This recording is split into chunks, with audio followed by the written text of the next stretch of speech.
Good morning. Opening hours വിത്ത് മൈഫിനിലേക്ക് എല്ലാ പ്രേക്ഷകരെയും സ്വാഗതം ചെയ്യുകയാണ്. ഇന്നിപ്പോൾ നമ്മളോടൊപ്പം ഉള്ളത് റിസർച്ച് ഹെഡ് ആയിട്ടുള്ള സൂരജ് സാറാണ്. Sir good morning. Happy morning Anila. നമുക്ക് ആദ്യം തന്നെ ഇന്നത്തെ ഒരു ഓപ്പണിംഗ് ഡീറ്റെയിൽസ് ഒന്ന് നോക്കാം. ഓപ്പണിങ്ങിനെ സംബന്ധിച്ച് പരിശോധിക്കുമ്പോഴേക്കും ഇന്നൊരു എക്സ്പയറി ഡേ ആണ്. എന്നിരുന്നാൽ പോലും കാര്യമായ തരത്തിലുള്ള ഒരു മൂവ്മെൻറ്റ്, ഒരു ആക്ടിവിറ്റീസ് നമുക്ക് വിപണിയിൽ കാണാൻ സാധിക്കുന്നു. ഓൾമോസ്റ്റ് ഒരു വളരെ ഡെഡായിട്ടൊരു മാർക്കറ്റ് എന്ന് തന്നെ പറയേണ്ടിയിരിക്കുന്നു. ഇന്നലത്തെ ഒരു ക്ലോസിംഗ് പരിശോധിക്കുകയാണെങ്കിൽ കഴിഞ്ഞ ദിവസം അത് ചൊവ്വാഴ്ച ലാസ്റ്റ് ഒരു 45 മിനിറ്റ്സിൽ ഒരു ബൗൺസ് ബാക്ക് ആണ് നടത്തുമെങ്കിൽ ബുധനാഴ്ച ആയപ്പോഴേക്കും നേരെ ലാസ്റ്റ് ഒരു 45 മിനിറ്റ്സ് അല്ലെങ്കിൽ ലാസ്റ്റ് ഒരു 1 അവർ എന്ന് പറയുന്നത് വളരെ ശക്തമായിട്ട് സെൽ ഓഫിലേക്കായിരുന്നു വിപണി നീങ്ങിയിട്ടുണ്ടായിരുന്നത്. ഇന്നിപ്പോൾ പരിശോധിക്കുകയാണെങ്കിലും 25,500 എന്നൊരു ലെവൽ സസ്റ്റെയിൻ ചെയ്യാനായിട്ട് ഇൻഡെക്സിന് ഇന്നിപ്പോൾ സാധിക്കുന്നില്ല. പ്രധാനമായിട്ടും 25,400 മുതൽ 25,500 വരെയുള്ളൊരു റേഞ്ചിലാണ് ഇന്നിപ്പോൾ വിപണിയിൽ ഒരു മൂവ്മെൻറ്റ് നടന്നിരിക്കുന്നത്. ഇന്നത്തെ ഒരു ഡേ ഹൈ പരിശോധിക്കുകയാണെങ്കിൽ തുടക്കത്തിൽ റിപ്പോർട്ട് ചെയ്ത 25,524.05 എന്ന നിലയാണ്. എന്നിരുന്നാൽ പോലും ആ ഒരു ഹൈ ലെവൽസിൽ വീണ്ടും ഒരു വളരെ ശക്തമായിട്ടൊരു പ്രോഫിറ്റ് ടേക്കിംഗ് ആണ് നടക്കുന്നത്. പിന്നീട് അവിടെ നിന്ന് 25,432.75 എന്നൊരു ഡേലോ ആദ്യത്തെ 15 മിനിറ്റ്സിനകത്ത് തന്നെ ക്രിയേറ്റ് ചെയ്തിട്ടുമുണ്ട്. ഓൾമോസ്റ്റ് ആ ഒരു ലെവലിനടുത്ത് നിന്നുകൊണ്ടാണ് ട്രേഡിംഗ് നടന്നു വരുന്നത്. ഏതായാലും ഇന്നിപ്പോൾ പരിശോധിക്കുമ്പോഴേക്കും ഇന്ന് TCSന്റെ റിസൾട്ട് വരികയാണ്. ഇതോടുകൂടി Nifty 50 കമ്പനികളുടെ ഒരു കോർപ്പറേറ്റ് റിസൾട്ട് സീസൺ ആരംഭിക്കുകയാണ്. അതുകൊണ്ട് തന്നെ IT ഓഹരികൾ എന്നൊരു പ്രത്യേക ശ്രദ്ധ ക്ഷണിക്കുന്നുണ്ട്. ഒപ്പം ഓൾമോസ്റ്റ് ഇന്നൊരു ഫ്ലാറ്റ് പോസ്റ്റ് ലോ ടോണിലാണ് IT സൂചികയിൽ ട്രേഡിംഗ് നടന്നു വരുന്നത്. ഇൻഫോസ് അടക്കമുള്ള പല ഓഹരികളിലും കാര്യമായിട്ടുള്ള ഒരു മൂവ്മെൻറ്റ് നമുക്ക് കാണാൻ സാധിക്കുന്നില്ല. അതേസമയം ബാങ്ക് നിഫ്റ്റിയിലേക്ക് എത്തുകയാണെന്നുണ്ടെങ്കിൽ ഒരു ഫ്ലാറ്റിഷ് ടോണിൽ നിലനിൽക്കാനായിട്ട്, അതായത് 57,200 എന്നൊരു ലെവൽ സസ്റ്റെയിൻ ചെയ്യാനായിട്ട് ഇൻഡെക്സിന് ഇപ്പോൾ സാധിക്കുന്നുണ്ട്.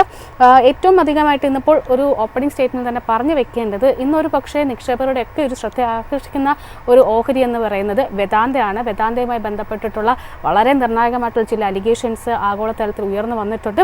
വേദാന്ത ലിമിറ്റഡ്, അതിനോടൊപ്പം തന്നെ മറ്റ് സ്റ്റെർലൈറ്റ് ടെക് തുടങ്ങിയ ഓഹരികൾ ഇന്ന് പ്രേക്ഷകർ, ഹിന്ദുസ്ഥാൻ സിങ്ക് അടക്കമുള്ള ഓഹരികൾ ഇന്ന് പ്രേക്ഷകർ പ്രത്യേകം ഒന്ന് വാച്ച് ചെയ്യേണ്ടിയിരിക്കുന്നു. കാരണം അതിനെ സംബന്ധിച്ചുള്ള കൂടുതലായിട്ട് ഡീറ്റെയിൽസ് ഇനി വരുന്ന ഈ സെഷൻസിൽ തന്നെ നമ്മൾ കണ്ടിന്യൂ ചെയ്യുന്നതായിരിക്കും. അതിന് മുന്നോടിയായിട്ട് പറഞ്ഞു വയ്ക്കുകയാണ്, ആമുഖം എന്നോണം പറഞ്ഞു വയ്ക്കുകയാണ്. ഇത്തരം ഒരു അലിഗേഷൻ ഉയർന്നു വന്നിട്ടുണ്ട്. അതിൻ്റേതായിട്ടൊരു വളറ്റൈലിറ്റി ഈ ഓഹരികളിലൊക്കെ ഇന്ന് കാണാം. സാർ, ഏതായാലും ഇന്നിപ്പോൾ നമുക്ക് ആദ്യം തന്നെ ഗ്ലോബലിലേക്ക് നോക്കുകയാണെന്നുണ്ടെങ്കിൽ വീണ്ടും ട്രംപിൻ്റെ ഭാഗത്തു നിന്ന് വളരെ ഒരു അപ്രത്യക്ഷമായിട്ടൊരു മൂവ്മെൻറ്റ് ഉണ്ടായിരിക്കുകയാണ്. ബ്രസീലിന് മേൽ 50% താരിഫ് ഏർപ്പെടുത്തിയിരിക്കുകയാണ്. ബ്രസീലിൻ്റെ ഭാഗത്തുനിന്ന് പരിശോധിക്കാൻ തീർച്ചയായും ഒരു റിട്ടാലിയേറ്ററി എഫക്റ്റ് ഉണ്ടാകുമെന്ന് തന്നെ ബ്രസീൽ പ്രസിഡന്റും സൂചിപ്പിച്ചിട്ടുണ്ട്. സാർ, ആദ്യം അവിടേക്ക് തന്നെ എത്താം. എന്തുകൊണ്ടാണ് ഈ ഒരു ബ്രിക്സ് രാജ്യങ്ങളെ ട്രംപ് ഇത്രയധികം ഭയക്കുന്നത്? കാരണം ചൈനയുമായിട്ടൊരു എഗ്രിമെൻറ്റിൽ എത്തുമ്പോൾ ഇപ്പുറത്തെ സൈഡിൽ ബ്രസീലുമായിട്ട് 50% വീണ്ടും ഒരു റിട്ടാലിയേറ്ററി താരിഫ് എന്ന് തന്നെ പറയേണ്ടിയിരിക്കുന്നു. അത്തരം ഒരു മൂവ്മെൻറ്റിലേക്കാണ് നീങ്ങിയിരിക്കുന്നത്. എന്താണ് ശരിക്കും ബ്രിക്സിനെ സംബന്ധിച്ചിട്ട് ട്രംപിനെ ഭയപ്പെടുന്ന ഏറ്റവും ഒരു പ്രധാനപ്പെട്ട കാരണം? അല്ല, ഇതൊരു ആക്ച്വലി ഒരു സർപ്രൈസിങ് മൂവാണ്. അത് ബ്രസീലിന് 50% ടാരിഫ് വച്ചു എന്നുള്ളതിനേക്കാളും രസം എന്താ അറിയോ? അതായത് നമ്മൾ April 2 ലിബറേഷൻ ഡേ 2025 ട്രംപ് രാജ്യങ്ങളിൽ മേൽ, എല്ലാ രാജ്യങ്ങൾക്കും മേൽ, ഏതാണ്ട് എനിക്ക് തോന്നുന്നു റഷ്യ ഒഴിച്ച് മിക്ക രാജ്യങ്ങളിലേക്കും ഒരു ടാരിഫ് കൊണ്ടുവന്നത്. അതിന് അന്ന് US ട്രംപ് പറഞ്ഞ റീസൺ എന്താ വെച്ചാൽ അതായത് നമ്മൾ തമ്മിൽ ട്രേഡ് ഡെഫിസിറ്റ്, അതായത് അമേരിക്ക മറ്റുള്ള രാജ്യങ്ങളിൽ എക്സ്പോർട്ട് ചെയ്യുന്നതിനെക്കാട്ടിലും തിരിച്ച് അവരുടെ പ്രോഡക്റ്റ് US-ലേക്ക് എക്സ്പോർട്ട് ചെയ്യപ്പെടുന്നു. അതായത് നമുക്ക് കൂടുതൽ ഇമ്പോർട്ട് ചെയ്ത് വരുന്നു. അതായത് നമ്മുടെ എക്കണോമി ഏതാണ്ട് ഈ പറയുന്ന പോലെ സഫർ ചെയ്യാണ്.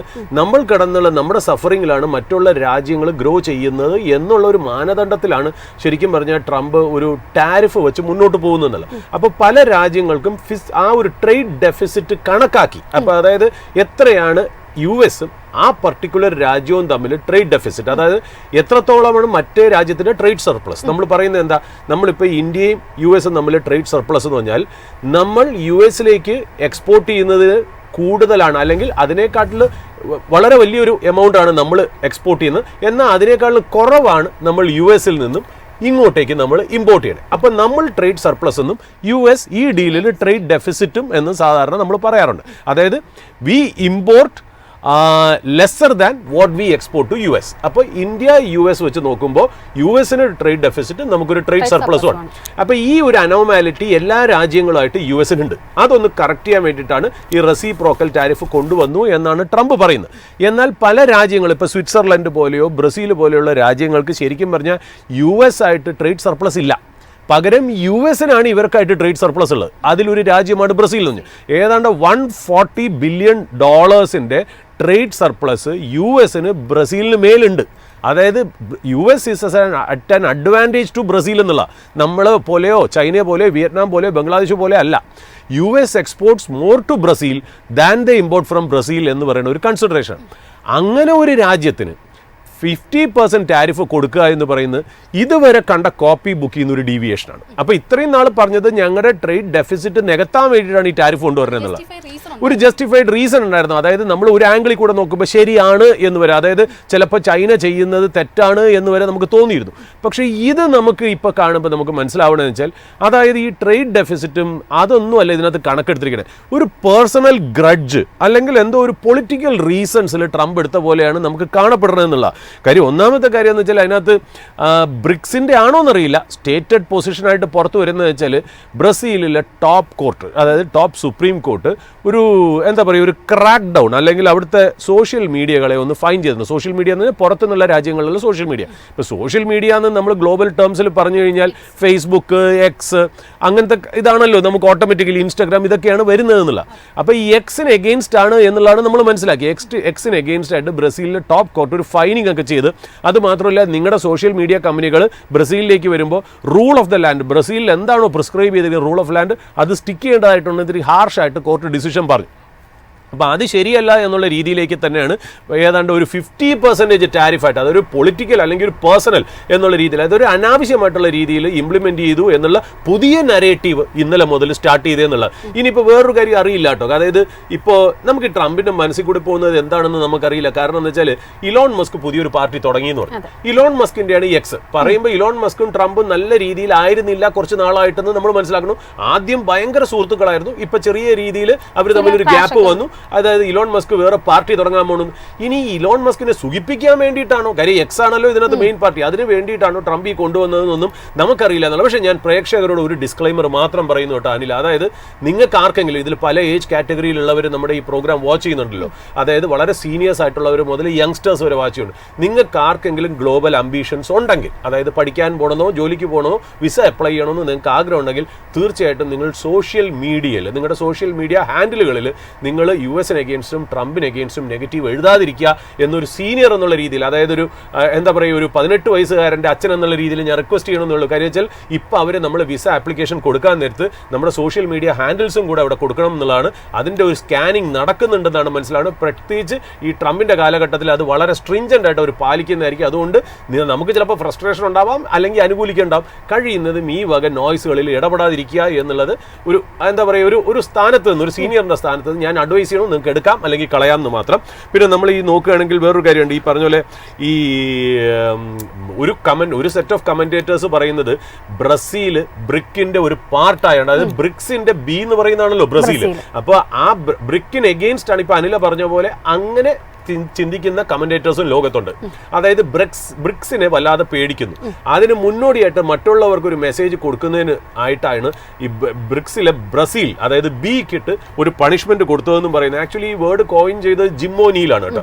ജിമ്മോ നീലാണ് ശരിക്കും പറഞ്ഞാൽ ബ്രിക്സ് എന്ന് പറയുന്നത്, ശരിക്കും ബ്രിക്ക് എന്ന് പറഞ്ഞ വേർഡാണ് കോയിൻ ചെയ്തത്. അതായത് ബ്രസീൽ, റഷ്യ, ഇന്ത്യ, ചൈന ഒരു പുതിയ പവർ ആയിട്ട് വരും എന്ന് പറഞ്ഞിട്ടാണ് വരുന്നത്. അപ്പൊ ശരിക്കും പറഞ്ഞാൽ ജിമ്മോ നീലിനെ ശരിക്കും പറഞ്ഞാൽ പലരും ജിമ്മോ നീലിനെ ചെന്ന് കണ്ടിരുന്നു ഈ ഒരു ന്യൂസ് കണ്ടിട്ട്. ബ്രസീലിന്റെ ഈ കാര്യക്കാർ നമ്മൾ ആരും പ്രതീക്ഷിക്കുന്നു ല്ലോ. കാര്യം US runs A trade surplus with Brazil.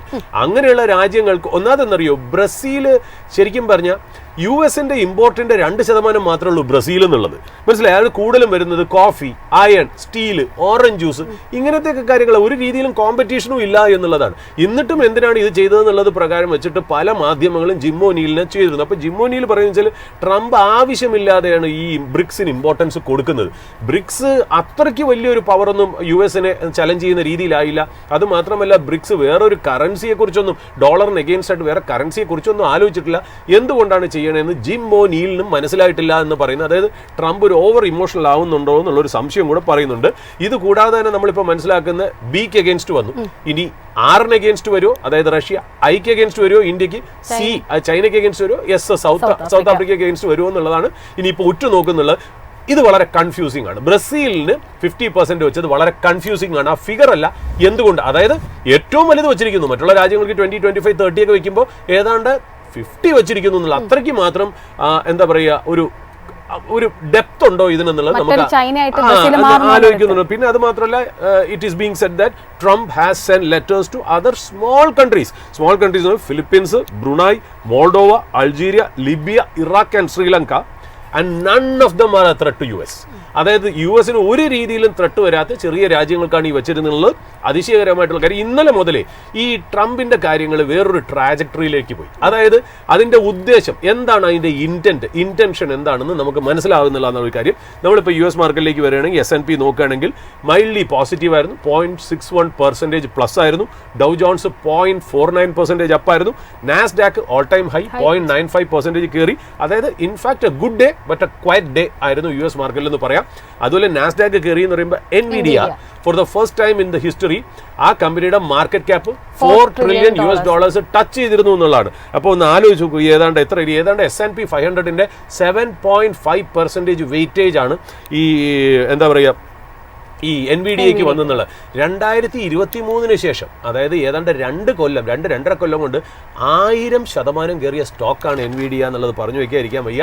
പിന്നെ ഇന്നലെ US നമുക്കറിയാലോ FOMC ഫെഡ് മീറ്റിംഗ് നടന്നിരുന്നു. അത് ശരിക്കും പറഞ്ഞാൽ ഒരു എന്താ പറയുക, ഒരു നോൺ ഈവന്റ് ആയിരുന്നു എന്നുള്ള, പക്ഷെ അതിനകത്ത് ചെറിയ കമന്ററികളൊക്കെ ചിലപ്പോൾ മാർക്കറ്റ് പോസിറ്റീവായിട്ട് എടുത്തില്ലെങ്കിലും ബോണ്ട് മാർക്കറ്റ് അതിനെ എടുത്തു എന്നുള്ളതാണ് നമുക്ക് മനസ്സിലാക്കണം. അതായത് some sort of interest rate cut is appropriate എന്നുള്ളൊരു വാക്ക് അതിനകത്ത് ഉപയോഗിച്ചിരിക്കുന്നു. അതുകൊണ്ട് തന്നെ ബോണ്ട് ഈൽഡ് ഒരു ഈ പറയുന്ന പോലെ ചെറിയൊരു 8 ബിപ്സ് ഡൗൺ ആയിരുന്നു ഇന്നലെ എന്നുള്ളതാണ് നമ്മൾ മനസ്സിലാക്കേണ്ടത്. ക്രൂഡ് ഏതാണ്ട് $70 പെർ ബാരലിൽ തന്നെ നിലനിൽക്കുന്നു എന്നുള്ളതാണ്. പിന്നെ ഒരു ന്യൂസും കൂടെ വന്നിരുന്നു, അതായത് ഈ വീക്കെൻഡ് ട്രംപ് തന്നെ പറഞ്ഞാണ് ചിലപ്പോൾ Israel and Iran is close to a ceasefire എന്നുള്ള ഒരു ഇൻഫർമേഷനും കൂടെ തരുന്നുണ്ട്. ചിലപ്പോൾ ഒരു വീക്കെൻഡിൽ ഈ ഒരു അനൗൺസ്മെന്റ് വന്നേക്കാം, അറിയില്ല, അത് ജസ്റ്റ് സ്പെക്കുലേഷൻ മാത്രമാണ്. നമ്മൾ ഇന്ത്യയിലേക്ക് വരികയാണെങ്കിൽ നമ്മുടെ ഡൊമസ്റ്റിക് മാർക്കറ്റിൽ നോക്കുകയാണെങ്കിൽ സപ്പോർട്ട്, നമ്മുടെ ഇന്ത്യൻ മാർക്കറ്റിന്റെ നിഫ്റ്റിയുടെ സപ്പോർട്ട് നോക്കുകയാണെങ്കിൽ വലിയ ചേഞ്ച് ഒന്നുമില്ല. 2-3 ദിവസമായിട്ട് നമ്മൾ പറയുന്ന വാക്കുകളും ഫിഗേഴ്സും ഒക്കെ സെയിം തന്നെ. 25,331 തന്നെയാണ് നമ്മുടെ ഡൗൺവേർഡ് ആയിട്ട് നമുക്കൊരു എന്താ പറയുക ഒരു സപ്പോർട്ട് നമുക്ക് നിൽക്കുന്നത്. അപ്പർ ലെവലിലെ റെസിസ്റ്റൻസ് നമ്മൾ ബ്രേക്ക് ചെയ്യുന്നത് 25,669 ആയിരിക്കണം എന്നുള്ളതാണ്. ടൈറ്റ് റേഞ്ചിൽ തന്നെ കൺസോൾഡേറ്റ് ചെയ്ത് നിൽക്കുന്നു എന്നുള്ളതാണ്. അതായത് ലാസ്റ്റ് 2-3 ദിവസമായിട്ട് നമുക്ക് ഈ ട്രേഡിംഗ് റേഞ്ചിൽ വലിയ മാറ്റവും സപ്പോർട്ടും റെസിസ്റ്റൻസ് ലെവലിലും മാറ്റം വന്നില്ല എന്നുള്ളതാണ്. പിന്നെ ഒരു ഇമ്പോർട്ടൻറ്റ് കാര്യം, നമ്മൾ ഏഷ്യൻ മാർക്കറ്റ്സിൽ നോക്കുമ്പോൾ സൗത്ത് കൊറിയയിലെ ഇൻട്രസ്റ്റ് റേറ്റ്സ് അൺചേഞ്ച്ഡ് ആയിട്ട് അവർ 2.5%, അതായത് 3 ഇയർ ലോയിലാക്കി. അങ്ങനെ തന്നെ റിമെയിൻസ് അൺചേഞ്ച്ഡ് എന്നാണ് കേട്ടോ. ഈ 2.5% എന്ന് അവർ 3 ഇയർ ലോയിലാണ്, അതിൽ തന്നെ അൺചേഞ്ച്ഡ് ആയിട്ട് നിൽക്കണമെന്നുള്ളതാണ്. അതായത് അവരുടെ എക്കണോമി ഒന്ന് first half of the calendar year, അതായത് 2025 തുടങ്ങിയതിന് ശേഷം ജാനുവരി മുതൽ ഇതുവരെ ഒരു കോൺട്രാക്ഷൻ സംഭവിച്ചിട്ടുണ്ട്. എങ്കിലും ഇൻട്രസ്റ്റ് റേറ്റ് അവർ കുറച്ചിട്ടില്ല. ഒന്നാമത് അത് 3 ഇയർ ലോ ആണ് നിൽക്കുന്നത് എന്നുള്ളതാണ്. പിന്നെ ശ്രദ്ധിക്കേണ്ട ഒരു കാര്യം, ബിറ്റ്കോയിൻ, ക്രിപ്റ്റോ കറൻസിയിൽ bitcoin hits all time high, അതായത് $112,000 വരെ ആയി എന്നുള്ളതാണ്. $112,000 വരെ ബിറ്റ്കോയിൻ ആയി എന്നുള്ളതാണ്. ഇനിയിപ്പോൾ വീക്കെൻഡ് ന്യൂസിലേക്ക് നമുക്ക് വരാനുള്ള സാധ്യതകൾ, ഒന്ന് ഇസ്രായേൽ ഇറാൻ ചിലപ്പോൾ ഒരു ട്രൂസ് അല്ലെങ്കിൽ ഒരു സീസ് ഫയറിൻ്റെ ഒരു ന്യൂസ് വന്നേക്കാം. ചിലപ്പോൾ ഇതൊരു സ്പെക്കുലേഷൻ മാത്രമാണ്, ഇന്ത്യ US ട്രേഡ് ഡീൽ വന്നേക്കാം. ചിലപ്പോൾ US യൂറോപ്യൻ യൂണിയൻ ട്രേഡ് ഡീലും വന്നേക്കാം എന്ന് നമ്മൾ വിശ്വസിക്കുന്നു. ഏർണിംഗ് സീസൺ ആണ്. അനില പറഞ്ഞ പോലെ Q1 FY26 ഓരോന്നായിട്ട് വന്ന് ഇന്ന് വളരെ ക്രൂഷ്യലാണ്. TCSന്റെ വരുന്നുണ്ട്. അനലിസ്റ്റിന്റെ എസ്റ്റിമേറ്റുകളൊക്കെ മിക്സഡ് ആണ്. ഒരു വിഭാഗം ആൾക്കാർ പറയുന്നത് വെച്ചാൽ ടെപ്പിഡ് ഗ്രോത്ത് ആയിരിക്കും, സിംഗിൾ ഡിജിറ്റ് ആയിരിക്കും. എങ്കിലും Q4 FY25 സീക്വൻഷ്യലി ബെറ്റർ ആവാൻ ചാൻസ് ഉണ്ട് ഡോളർ ടേംസിൽ Q1 FY26 എന്ന് പറഞ്ഞു വയ്ക്കുന്നു. എന്നാൽ മറ്റുള്ളൊരു ഗ്രൂപ്പ് പറയുന്നത് ഡിക്ലൈൻ ഇൻ ഏർണിംഗ്സ് ആയിരിക്കും സംഭവിക്കുന്നത് എന്നുള്ള. ബട്ട് എനിവേ ഒരു കാര്യം നമുക്ക് അസ്യൂം ചെയ്യാം, അത് ഡിക്ലൈൻ ചെയ്താലും അത് റൈസ് ചെയ്താലും it will be A non event. അതായത് അതിനകത്ത് ഈ പറയുന്ന പോലെ വലിയ പ്രത്യേകതയൊന്നും ഇല്ല എന്നുള്ള. പിന്നെ ഒരു ഇമ്പോർട്ടൻറ്റ് ന്യൂസ്, സ്റ്റാർലിങ്ക്, അതായത് നമ്മുടെ എലോൺ മസ്കിന്റെ അല്ലെ സ്റ്റാർലിങ്കിന് ഇന്ത്യൻ അതോറിറ്റീസ്, അതായത് Indian national space authorization and promotion centre അവർക്ക് ഓതറൈസേഷൻ കൊടുത്തു. എന്താണ് ഈ സാറ്റലൈറ്റ് ഇന്റർനെറ്റ്, അതായത് സാറ്റലൈറ്റ് കമ്മ്യൂണിക്കേഷനും ഇന്റർനെറ്റ് സർവീസസും പ്രൊവൈഡ് ചെയ്യാൻ നമുക്ക് സ്റ്റാർലിങ്കിന് പെർമിഷൻ കൊടുത്തു. അതിന്റെ ഓതറൈസേഷൻ കൊടുത്തു എന്നാണ് അതിന്റെ വാക്ക്. അതിന്റെ വാലിഡിറ്റി 5 കൊല്ലമാണ് എന്നുള്ളതാണ്. ശരിക്കും പറഞ്ഞാൽ ഈ സ്റ്റാർലിങ്കിനെ ഒരു കൺസ്റ്റലേഷൻ ഓഫ് സാറ്റലൈറ്റ്സ് ഉണ്ട്. അതായത് ഈ ഗ്ലോബലി എർത്തിന്റെ മുകളിൽ 4400 സാറ്റലൈറ്റ് ഓർബിറ്റ് ചെയ്യുന്നുണ്ട്. ആ ഓർബിറ്റ് ചെയ്യുന്നത് എത്ര ഓൾട്ടിറ്റ്യൂഡ് ആണെന്ന് അറിയോ? അതായത് 540 കിലോമീറ്റേഴ്സ് ടു 570 കിലോമീറ്റേഴ്സ് ഓൾട്ടിറ്റ്യൂഡിലാണ് അത് ഓപ്പറേറ്റ് ചെയ്യണേ എന്നുള്ളതാണ്. ഏതാണ്ട് 600 ഗിഗാബൈറ്റ്സ് പെർ സെക്കൻഡിന് ഇന്റർനെറ്റ് കണക്ടിവിറ്റി അവർക്ക് തരാൻ പറ്റുന്നുള്ളത്. ഇത് വളരെ കോസ്റ്റ്ലി ആട്ടോ. അതായത് ശരിക്കും പറഞ്ഞാൽ നമ്മുടെ ഇപ്പോഴത്തെ ഇന്റർനെറ്റിനേക്കാളും വളരെ കോസ്റ്റ്ലിയാണ്. ഇതിന്റെ ഒരു പ്ലസ് പോയിന്റ് എന്ന് വെച്ചാൽ നമുക്ക് ഇപ്പോൾ കണക്ഷൻ കൊടുക്കാൻ പറ്റാത്ത സ്ഥലങ്ങളിലേക്ക്, റിമോട്ട് ഏരിയാസിലൊക്കെ നമുക്കിത് വേണമെങ്കിൽ സാറ്റലൈറ്റ് ആയിട്ട് കൊടുക്കാം. പക്ഷേ അതിൻ്റെ ഓപ്പർച്യൂണിറ്റി ഇന്ത്യയിൽ എത്ര വരും എന്നുള്ള കാര്യം നമുക്കറിയില്ല. കാര്യം ഇന്ത്യ എന്ന് പറയുന്നത് ഏറ്റവും ചീപ്പസ്റ്റ് ആയിട്ടുള്ള ഇന്റർനെറ്റിന്റെ ടാരിഫ് ഉള്ള ഒരു രാജ്യമാണ്. അവിടെ സ്റ്റാർലിങ്ക് എങ്ങനെയാണ് വരുന്നതെന്ന് അറിയില്ല. നമുക്ക് കിട്ടിയിരിക്കുന്ന വേറെ 2 കമ്പനീസ് എന്ന് പറഞ്ഞാൽ റിലയൻസിന്റെ തന്നെ ജിയോന്റെ സാറ്റലൈറ്റ് ഡിവിഷന് ഇതിന്റെ ലൈസൻസ് ഉണ്ട്. അത് മാത്രമല്ല EU ടെൽസാറ്റിന്റെ വൺ വെബിനും ഈ പറയുന്ന പോലെ സാറ്റലൈറ്റ് കമ്മ്യൂണിക്കേഷൻസിനും അല്ലെങ്കിൽ സാറ്റലൈറ്റ് ഇന്റർനെറ്റിനും ഇവിടെ ലൈസൻസ് ഉണ്ട്, അല്ലെങ്കിൽ അതോറിറ്റി ഉണ്ടെന്ന് വേണം നമുക്ക് പറഞ്ഞു വെക്കാൻ. സ്റ്റോക്ക് മാർക്കറ്റിൽ ഇതിനെ ബേസ് ചെയ്തിട്ട് നോക്കാൻ പറ്റുന്ന ഒരു സ്റ്റോക്ക് ഉണ്ട് കേട്ടോ. അതായത് പ്ലസും മൈനസും എന്നല്ല, ചിലപ്പോൾ അഫക്റ്റഡ് ആവാന്നുള്ള ടാറ്റ ബേസ്ഡ് കമ്പനിയാണ്. അതിന്റെ പേര് നെൽകോ എന്നാണ്. നെൽകോ എന്ന് പറയുന്ന ഒരു കമ്പനി ലിസ്റ്റഡ് ആണ്. അതൊരു ചെറിയൊരു സ്മോൾ ക്യാപ് കമ്പനിയാണ്, ടാറ്റ ബേസ്ഡ് കമ്പനിയാണ്. അവർ ഈ സാറ്റലൈറ്റ് ഇന്റർനെറ്റ് ഈ പറയുന്ന പോലെ നമ്മുടെ ഈ ഷിപ്പിനും മാരിടൈം കമ്പനീസിനും എയർക്രാഫ്റ്റിനും ഒക്കെ കൊടുക്കാൻ തയ്യാറെടുത്ത് നിൽക്കുന്ന ഒരു കമ്പനിയാണ്. അതിന്റെ മൂവ്മെന്റ് എങ്ങനെയാണെന്നുള്ളത് നോക്കണം. പിന്നെ ഈ പറഞ്ഞ പോലെ ഒരു ഷോക്കിംഗ് ആയിട്ടുള്ള ന്യൂസ് ഉണ്ട്. ഇത് പേഴ്സണലായിട്ട് ഞാൻ ഇൻക്ലൂഡ് ചെയ്തതാണ്. കാര്യം വെച്ചാൽ ഞാൻ 2014 MH317 എന്ന് പറഞ്ഞൊരു മലേഷ്യൻ എയർലൈനിന്റെ ഒരു ആക്സിഡന്റ് ഉണ്ടായിരുന്നു. അത് നമ്മൾ ഈ സാധാരണ നെറ്റ്ഫ്ലിക്സും ആമസോൺ അല്ലെങ്കിൽ യൂട്യൂബ് ഒക്കെ കാണുമ്പോൾ ഒരുപാട് ഡോക്യുമെന്ററീസ് അതിനെക്കുറിച്ച്, ഞാൻ ഈ ഏവിയേഷനെ കുറിച്ചൊക്കെ ചെറിയ ഇൻട്രസ്റ്റ് ഒക്കെ ഉള്ളത് ഞാൻ എപ്പോഴും കാണാം. അതായത് ഏവിയേഷൻ ഇൻഡസ്ട്രിയിലെ വളരെ മിസ്റ്റീരിയസ് ആയിട്ടുള്ള ഒരു ആക്സിഡന്റ് ആയിരുന്നു ഈ MH317. ഈ MH317 നമ്മൾ പല ആർഗ്യുമെന്റ്സും കൊണ്ടു. അതായത് പൈലറ്റിന്റെ ഒരു മെന്റൽ ഇൻസ്റ്റെബിലിറ്റിയാണ്, അദ്ദേഹം ഒറ്റയ്ക്ക് ജീവിക്കുന്ന വ്യക്തിയാണ്, പൈലറ്റിനെ കുറ്റം പറഞ്ഞിരുന്നു, അതിന്റെ മെയിൻ പൈലറ്റിനെ ക്യാപ്റ്റനെ കുറ്റം പറഞ്ഞിരുന്നു, അതുകൂടാതെ അതിനകത്ത് വേറെ എന്തൊക്കെയോ സാധനങ്ങൾ ട്രാൻസ്പോർട്ട് ചെയ്തിരുന്നു, അത് കാരണം തള്ളി, അങ്ങനെ ഒരുപാട് തിയറീസും സ്കാൻഡൽസും ഇതിനെ ചുറ്റിപ്പറ്റി വന്നു. പക്ഷേ ഇതിന്റെ പ്രത്യേകത വെച്ചാൽ ഇതിന്റെ റിമൈൻസ് ഒന്നും കണ്ടുപിടിച്ചില്ല. എനിക്ക് തോന്നുന്നു ഇപ്പൊ അതിന്റെയൊക്കെ സെർച്ച് ഓപ്പറേഷൻസ് വരെ സസ്പെൻഡ് ചെയ്തു എന്നുള്ളതാണ് നമുക്ക് മനസ്സിലാവുന്നത്. ഇപ്പൊ അതിനെക്കുറിച്ച് മനസ്സിലാക്കുന്ന ഒരു കാര്യം എന്ന് പറഞ്ഞാൽ യൂറോപ്പിലെ ഒരു ടോപ്പ് കോർട്ട് ഇൻഡിക്റ്റ് ചെയ്തിരിക്കുന്നത് റഷ്യയാണ്. Russia has brought down MH317 എന്നാണ് യൂറോപ്പിലെ ടോപ്പ് കോർട്ട് ഒരു ജഡ്ജ്മെന്റ് കൊണ്ടുവന്നേക്കണം. അതിനോട് എത്രത്തോളം ഡിപ്പെൻഡ് ചെയ്യണമെന്നൊന്നും അറിയില്ല. പക്ഷെ അത് കേട്ടിട്ട് ചെറിയൊരു ഷോക്കിംഗ് ന്യൂസ് ആയിട്ട് മനസ്സിൽ തോന്നുന്നുണ്ടെന്നുള്ള. അപ്പോൾ ഇത്രയും കാര്യങ്ങളാണ് നമുക്കിപ്പോൾ ഒരു ഓപ്പണിംഗ് സ്റ്റേറ്റ്മെന്റ് എന്നുള്ള രീതിയിൽ ഇന്ന് പറയാനുള്ളത്. എസ്പെഷ്യലി ഒരു ഇമ്പോർട്ടൻ്റ് ആയിട്ടുള്ള കാര്യം, ഇന്നലെ 150th ബർത്ത്ഡേ ആയിരുന്നു ബോംബെ സ്റ്റോക്ക് എക്സ്ചേഞ്ചിൽ. അത് നമ്മൾ ഇന്നലെ മെൻഷൻ ചെയ്തു. ഇന്ന് മുതൽ ഏർണിംഗ് സീസൺസ് കിക്ക് ഓഫ് ചെയ്യുകയാണ്. അത് TCSൽ നിന്നും ഇന്ന് തുടങ്ങും. ഇന്ന് മുതൽ പല സ്റ്റോക്കുകളും നമുക്ക് ഈ ഓപ്പണിംഗ് അവേഴ്സിൽ പ്രത്യേകിച്ച് എടുത്തു പറയേണ്ടിയിരിക്കുന്നു. ഇനി വരും ദിവസങ്ങളിൽ കൂടെ പറഞ്ഞു വയ്ക്കുന്നു. അനില. സർ, ഏതായാലും ഇന്നിപ്പോൾ നമുക്ക് ഈ ഒരു ട്രംപിൽ നിന്ന് തുടങ്ങാം. കാരണം ട്രംപിനെ സംബന്ധിച്ച് പരിശോധിക്കും സാധാരണക്കാരെല്ലാ പ്രേക്ഷകർക്കും ഒരു കൺഫ്യൂഷനാണ്. എന്തുകൊണ്ടാണ് ട്രംപിൻ്റെ വാക്കുകൾക്ക് ഗ്ലോബലി ഈ മാർക്കറ്റ്സ് ഇത്ര വളരെ സ്ട്രിക്റ്റ് ആയിട്ട് റിയാക്ട് ചെയ്യുന്നത്? പ്രത്യേകിച്ച് നമ്മുടെ ഒരു April 2-ൻ്റെയും April 7-ൻ്റെയും ഒക്കെ ഒരു സമയം ഇന്ത്യൻ മാർക്കറ്റിൽ പരിശോധിക്കുകയും വലിയ തോതിൽ പാനിക് സെല്ലിംഗ് ഒക്കെ കണ്ടിട്ടുണ്ടായിരുന്നു. എങ്ങനെയാണ് അമേരിക്കയ്ക്ക് ഇത്ര ഒരു ഡോമിനൻസ് കീപ്പ് ചെയ്ത് കൊണ്ടുപോകാൻ സാധിക്കുന്നത്? അതിൻ്റെ പിന്നിലെ ഒരു രഹസ്യം എന്താണ്? അത് ആക്ച്വലി ശരിക്കും പറഞ്ഞാൽ ഇന്നലെ മിനിക്കാൻ കണ്ട നമ്മുടെ ഒരു ഓപ്പണിംഗ് അവേഴ്സിന്റെ യൂട്യൂബ് വീഡിയോയിൽ ഒരു ചോദ്യം ഉണ്ടായിരുന്നു. ഞാൻ ചെറുതായിട്ടൊന്ന് ആൻസറും ചെയ്തു, ഞാൻ അത് എക്സ്പ്ലെയിൻ ചെയ്തു. പക്ഷേ ഒരു കാര്യം കൂടെ എനിക്ക് പറയാതിരിക്കാൻ പറ്റില്ല, സ്റ്റോക്ക് ഇൻ ന്യൂസ് എന്നുള്ള രീതിയിൽ. അതായത് നമ്മൾ ഇന്നലെ മിനിങ്ങാന്നൊക്കെ ഏഷ്യൻ പെയിന്റ്സിനെ തൊട്ട് നമ്മൾ സംസാരിച്ചിരുന്നു, അതല്ലേ? എവിടെയെങ്കിലുമൊക്കെ വെച്ച് ഏഷ്യൻ പെയിന്റ്സ് ഒന്ന് തിരിയുന്നത് പോലെ, അതായത് അതിന് എല്ലാ നെഗറ്റിവിറ്റിയും അബ്സോർബ് ചെയ്ത് കഴിഞ്ഞു, ഇനി വരാനുള്ള എല്ലാ ന്യൂസുകളും വന്നു കഴിഞ്ഞു എന്നുള്ള രീതിയിൽ അവിടെ ഒരു കൺസോൾട്ടേഷൻ കാണിച്ചിരുന്നു. കൂടെ നമ്മുടെ ടെക്നിക്കൽ അനലിസ്റ്റ് ആയ പ്രദീപും കൂടെ അതിന്റെ ചാർട്ടുകൾ എക്സ്പ്ലെയിൻ ചെയ്തിട്ടുണ്ടായിരുന്നു. ഇന്ന് നമ്മൾ കണ്ട ഒരു ന്യൂസ് എന്ന് വെച്ചാൽ അവർക്ക് അക്സോ നോബലിൽ ഒരു സ്റ്റേക്ക് ഉണ്ടായിരുന്നു. ഏതാണ്ട് 4.42% സ്റ്റേക്ക് അക്സോ നോബലിൽ ഏഷ്യൻ പെയിന്റ്സ് 2017 മാർച്ചിൽ ഇൻവെസ്റ്റ് ചെയ്ത ഒരു സ്റ്റേക്ക് ഉണ്ട്. അതിനെ അവർ ഇന്നലെ മിനിങ്ങാന്നുമായിട്ട് അവർ ഫുള്ള് സെല് ചെയ്ത് തീർത്തു എന്നുള്ളതാണ്. അതായത് 3651 രൂപ പെർ ഷെയറിന് അവർ വിറ്റ് ഏതാണ്ട് 734 കോടി അവർ റേസ് ചെയ്തു എന്നുള്ളത്. അതായത് അത്രയും ക്യാഷ് ഈ കമ്പനിയുടെ ബാലൻസ് ഷീറ്റിലേക്ക് വന്നു എന്നുള്ളതാണ് അതിൻ്റെ അകത്ത് ഇമ്പോർട്ടൻ്റ് ആയിട്ടുള്ള കാര്യം. അതുപോലെ 3651 രൂപ പെർ ഷെയർ എന്ന് പറയില്ല ഈ അക്സോ നോബലിൻ്റെ ഈ ആ പ്രൈസിൻ്റെ പ്രത്യേകത എന്ന് വെച്ചാൽ that is on A premium. എന്തിനെ അപേക്ഷിച്ച് പ്രീമിയം? അതായത് നമ്മുടെ ഈ JSW പെയിന്റ്സ് അക്സോ നോബലിനെ ഏറ്റെടുത്തല്ലോ. അപ്പോൾ ബാക്കിയുള്ള സ്റ്റേക്ക് ഏറ്റെടുക്കാനായിട്ട് ഒരു ഓപ്പൺ ഓഫർ കൊടുക്കണമല്ലോ. ആ ഓപ്പൺ ഓഫർ വെച്ചിരുന്നത് 3417 റുപ്പീസ് പെർ ഷെയറാണ്. അതിനേക്കാട്ടിലും കൂടുതൽ പ്രൈസ് ഇവർക്ക് കിട്ടി, ഏഷ്യൻ പെയിന്റ്സിന് കിട്ടി എന്നുള്ളതാണ് അതിനകത്ത് ഇമ്പോർട്ടൻ്റ് ആയിട്ടുള്ള ഒരു കാര്യം. അപ്പോൾ അത് ഏതാണ്ട് നമ്മൾ പറഞ്ഞ പോലെ ഫണ്ടമെന്റ്സും ടെക്നിക്കൽസും അതിനെ ഒരു ടേൺ അറൗണ്ടിലേക്ക് കൊണ്ടുവരുന്നു എന്ന് തോന്നുന്നു. നമുക്കറിയില്ല ഇതൊരു റെക്കമെൻഡേഷനോ നമ്മളൊരു അഡ്വൈസോ സോളിസിറ്റേഷനോ ആയിട്ട് കരുതരുത്. ജസ്റ്റ് നമ്മൾ വാച്ച് ചെയ്തപ്പോൾ നമ്മളൊന്ന് റിപ്പോർട്ട് ചെയ്യുന്നത് മാത്രം. ഇതുകൂടാതെ ഒരു ഇമ്പോർട്ടൻറ്റ് ന്യൂസും കൂടെ, ടിറ്റാഗർ കുറേ നാൾ നമ്മൾ ഈ പ്രൊമോട്ടറിൻ്റെ ബൾക്ക് ആൻഡ് ബ്ലോക്ക് ഡീൽസ് മാത്രമല്ലേ കേട്ടുള്ളൂ. അതായത് ടിറ്റാഗർ വാഗണിൽ പ്രൊമോട്ടറിൻ്റെ ഒരു ബൈങ് ഉണ്ട്. അവർ വാറണ്ടാണ് മേടിക്കുന്നത്, സ്റ്റോക്സ് അല്ല, വാറണ്ടാണ് മേടിക്കുന്നത്. ഏതാണ്ട് 21.16 lakh വാറൻസ് അവർ സബ്സ്ക്രൈബ് ചെയ്യുന്നുണ്ട് 200 കോടിക്ക്. 200 കോടിക്ക് വാറന്റ് സബ്സ്ക്രൈബ് ചെയ്ത് അറ്റ് ദ റേറ്റ് ഓഫ് 945 എന്നുള്ളത്. അപ്പോൾ ഏതാണ്ട് ഇപ്പം എന്താ സ്റ്റോക്കിൻ്റെ വില 941 ആണ്. 945ക്ക് അത് പ്രൊമോട്ടർ വാറന്റ് മേടിക്കുക, 200 കോടിക്ക് മേടിക്കുക എന്ന് പറയുന്നത് ഒരു പ്രൊമോട്ടർ ബൈങ് ആയിട്ട് തന്നെ കണക്കാക്കാം. അതൊരു പോസിറ്റീവായിട്ട് തന്നെ നമ്മൾ കണക്കാക്കണം എന്ന് പറഞ്ഞു വയ്ക്കുന്നു. ഒന്നാമത്തെ കാര്യം. പിന്നെ ഈ പറയുന്ന പോലെ എന്തുകൊണ്ട് എനിക്ക് ആ ചോദ്യം വളരെ ഇഷ്ടപ്പെട്ടു എന്നുള്ള, അതായത് എന്തുകൊണ്ടാണ് ആൾക്കാർ അമേരിക്കയെ പേടിക്കുന്നത്, അല്ലെങ്കിൽ അമേരിക്കയ്ക്ക് എന്ത് അതോറിറ്റി പവറാണ് ഉള്ളത് മറ്റുള്ള രാജ്യങ്ങളിലേക്ക് പോകാനായിട്ട്? ശരിക്കും പറഞ്ഞാൽ അതൊരു വലിയൊരു ക്വസ്റ്റ്യൻ ആണ്. ശരിക്കും അതിന് പെർഫെക്റ്റ് ആൻസറും ഇല്ല. നമ്മൾ നമ്മുടെയൊക്കെ എന്താ പറയുക ഒരു തോട്ട് പ്രോസസ്സ് വെച്ച് കുറച്ച് ആൻസേഴ്സ് നമ്മുടെ മനസ്സിൽ ഉണ്ടാക്കി വെക്കുന്നു. അല്ലാതെ അതിനൊരു ക്വസ്റ്റ്യൻ നമുക്ക് എവിടെ ചോദിച്ചാലും കിട്ടില്ല എന്നുള്ള.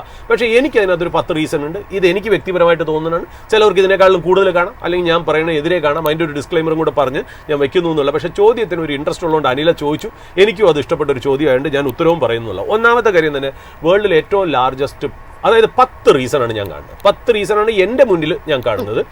അതിൽ ആദ്യത്തെ റീസൺ തന്നെ എനിക്ക് തോന്നുന്നത് വേൾഡിൽ ഏറ്റവും വലിയ മിലിറ്ററി പവറാണ് അവർ. അപ്പം മിലിറ്ററി എന്ന് പറയുന്നത് ശരിക്കും പറഞ്ഞാൽ ഈ പറയുന്ന മിലിറ്ററി പവർ എന്ന് പറഞ്ഞാൽ അതൊരു വലിയൊരു ഇമ്പോർട്ടൻ്റ് ആയിട്ടുള്ളൊരു കാര്യം തന്നെയാണെന്നുള്ള. അപ്പോൾ ആ മിലിറ്ററി പവറിൻ്റെ കൂടെ നമ്മൾ മനസ്സിലാക്കേണ്ട ഒരു കാര്യം എന്നറിയോ, മിലിറ്ററി പവറായിട്ടുള്ള രാജ്യങ്ങളാണ് എപ്പോഴും ഈ ഒളിമ്പിക്സിലൊക്കെ 1 and 2 ഒക്കെ വരുന്നത്. കണ്ടിട്ടുണ്ടോ എന്നറിയില്ല. അതായത് പണ്ട് ഈ യുണൈറ്റഡ് റഷ്യ ഉണ്ടായിരുന്ന സമയത്ത് ഒളിമ്പിക്സിൽ USSR എന്ന് പറഞ്ഞതിനേക്കാൾ CCCP എന്നൊക്കെ ആയിരുന്നു നമ്മളന്ന് പറഞ്ഞുകൊണ്ടിരുന്നത്. എപ്പോഴും റഷ്യയായിരുന്നു മെഡൽ ടാലിയിൽ ടോപ്പ് അപ്പ് ചെയ്തിരുന്നത്. അന്ന് നമ്മൾ പറഞ്ഞിരുന്നത് 50s-ലും 60s-ലും 70s-ലും റഷ്യ അമേരിക്കയാണ് ലോകത്തിലെ ഏറ്റവും വലിയ സൂപ്പർ പവേഴ്സ് എന്നാണ്. അന്ന് നമ്മൾ മറ്റുള്ള രാജ്യങ്ങളോ ചൈനയെ കുറിച്ചൊന്നും നമ്മൾ പറഞ്ഞിട്ടില്ല എന്നുള്ളതാണ്. അപ്പോൾ അന്ന് നിങ്ങൾ ഒളിമ്പിക്സ് ടാലി നോക്കുകയാണെങ്കിൽ ഏറ്റവും കൂടുതൽ മെഡൽ കിട്ടിയിരുന്ന country Russia, also known as CCCP or USA. ഇങ്ങനെയായിരുന്നു. എനിക്ക് തോന്നുന്നു 1984 ലോസ് ആഞ്ചലസ് മുതലാണ് റഷ്യനെ ഓവർടേക്ക് ചെയ്ത് US വന്നതെന്നാണ് ഞാൻ മനസ്സിലാക്കുന്നത്. അതിനുശേഷം എന്നാണോ ചൈന ഒരു മിലിറ്ററി സൂപ്പർ പവറായി മാറിയത്, ഇപ്പം ചൈനയും USA നെക്ക് ടു നെക്ക് ഈ പറയുന്ന പോലെ ഒളിമ്പിക്സ് മെഡൽ ടാലിയിൽ നിങ്ങൾക്ക് കാണാമെന്നുള്ള.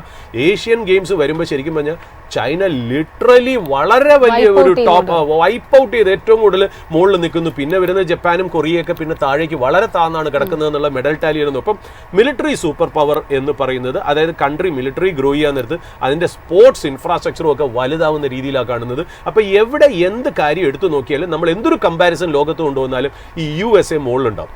Number of warships, number of aeroplane, അല്ലെങ്കിൽ number of soldiers, navy seals, ഇതൊക്കെ നോക്കുകയാണെങ്കിൽ അവരുണ്ടാവും.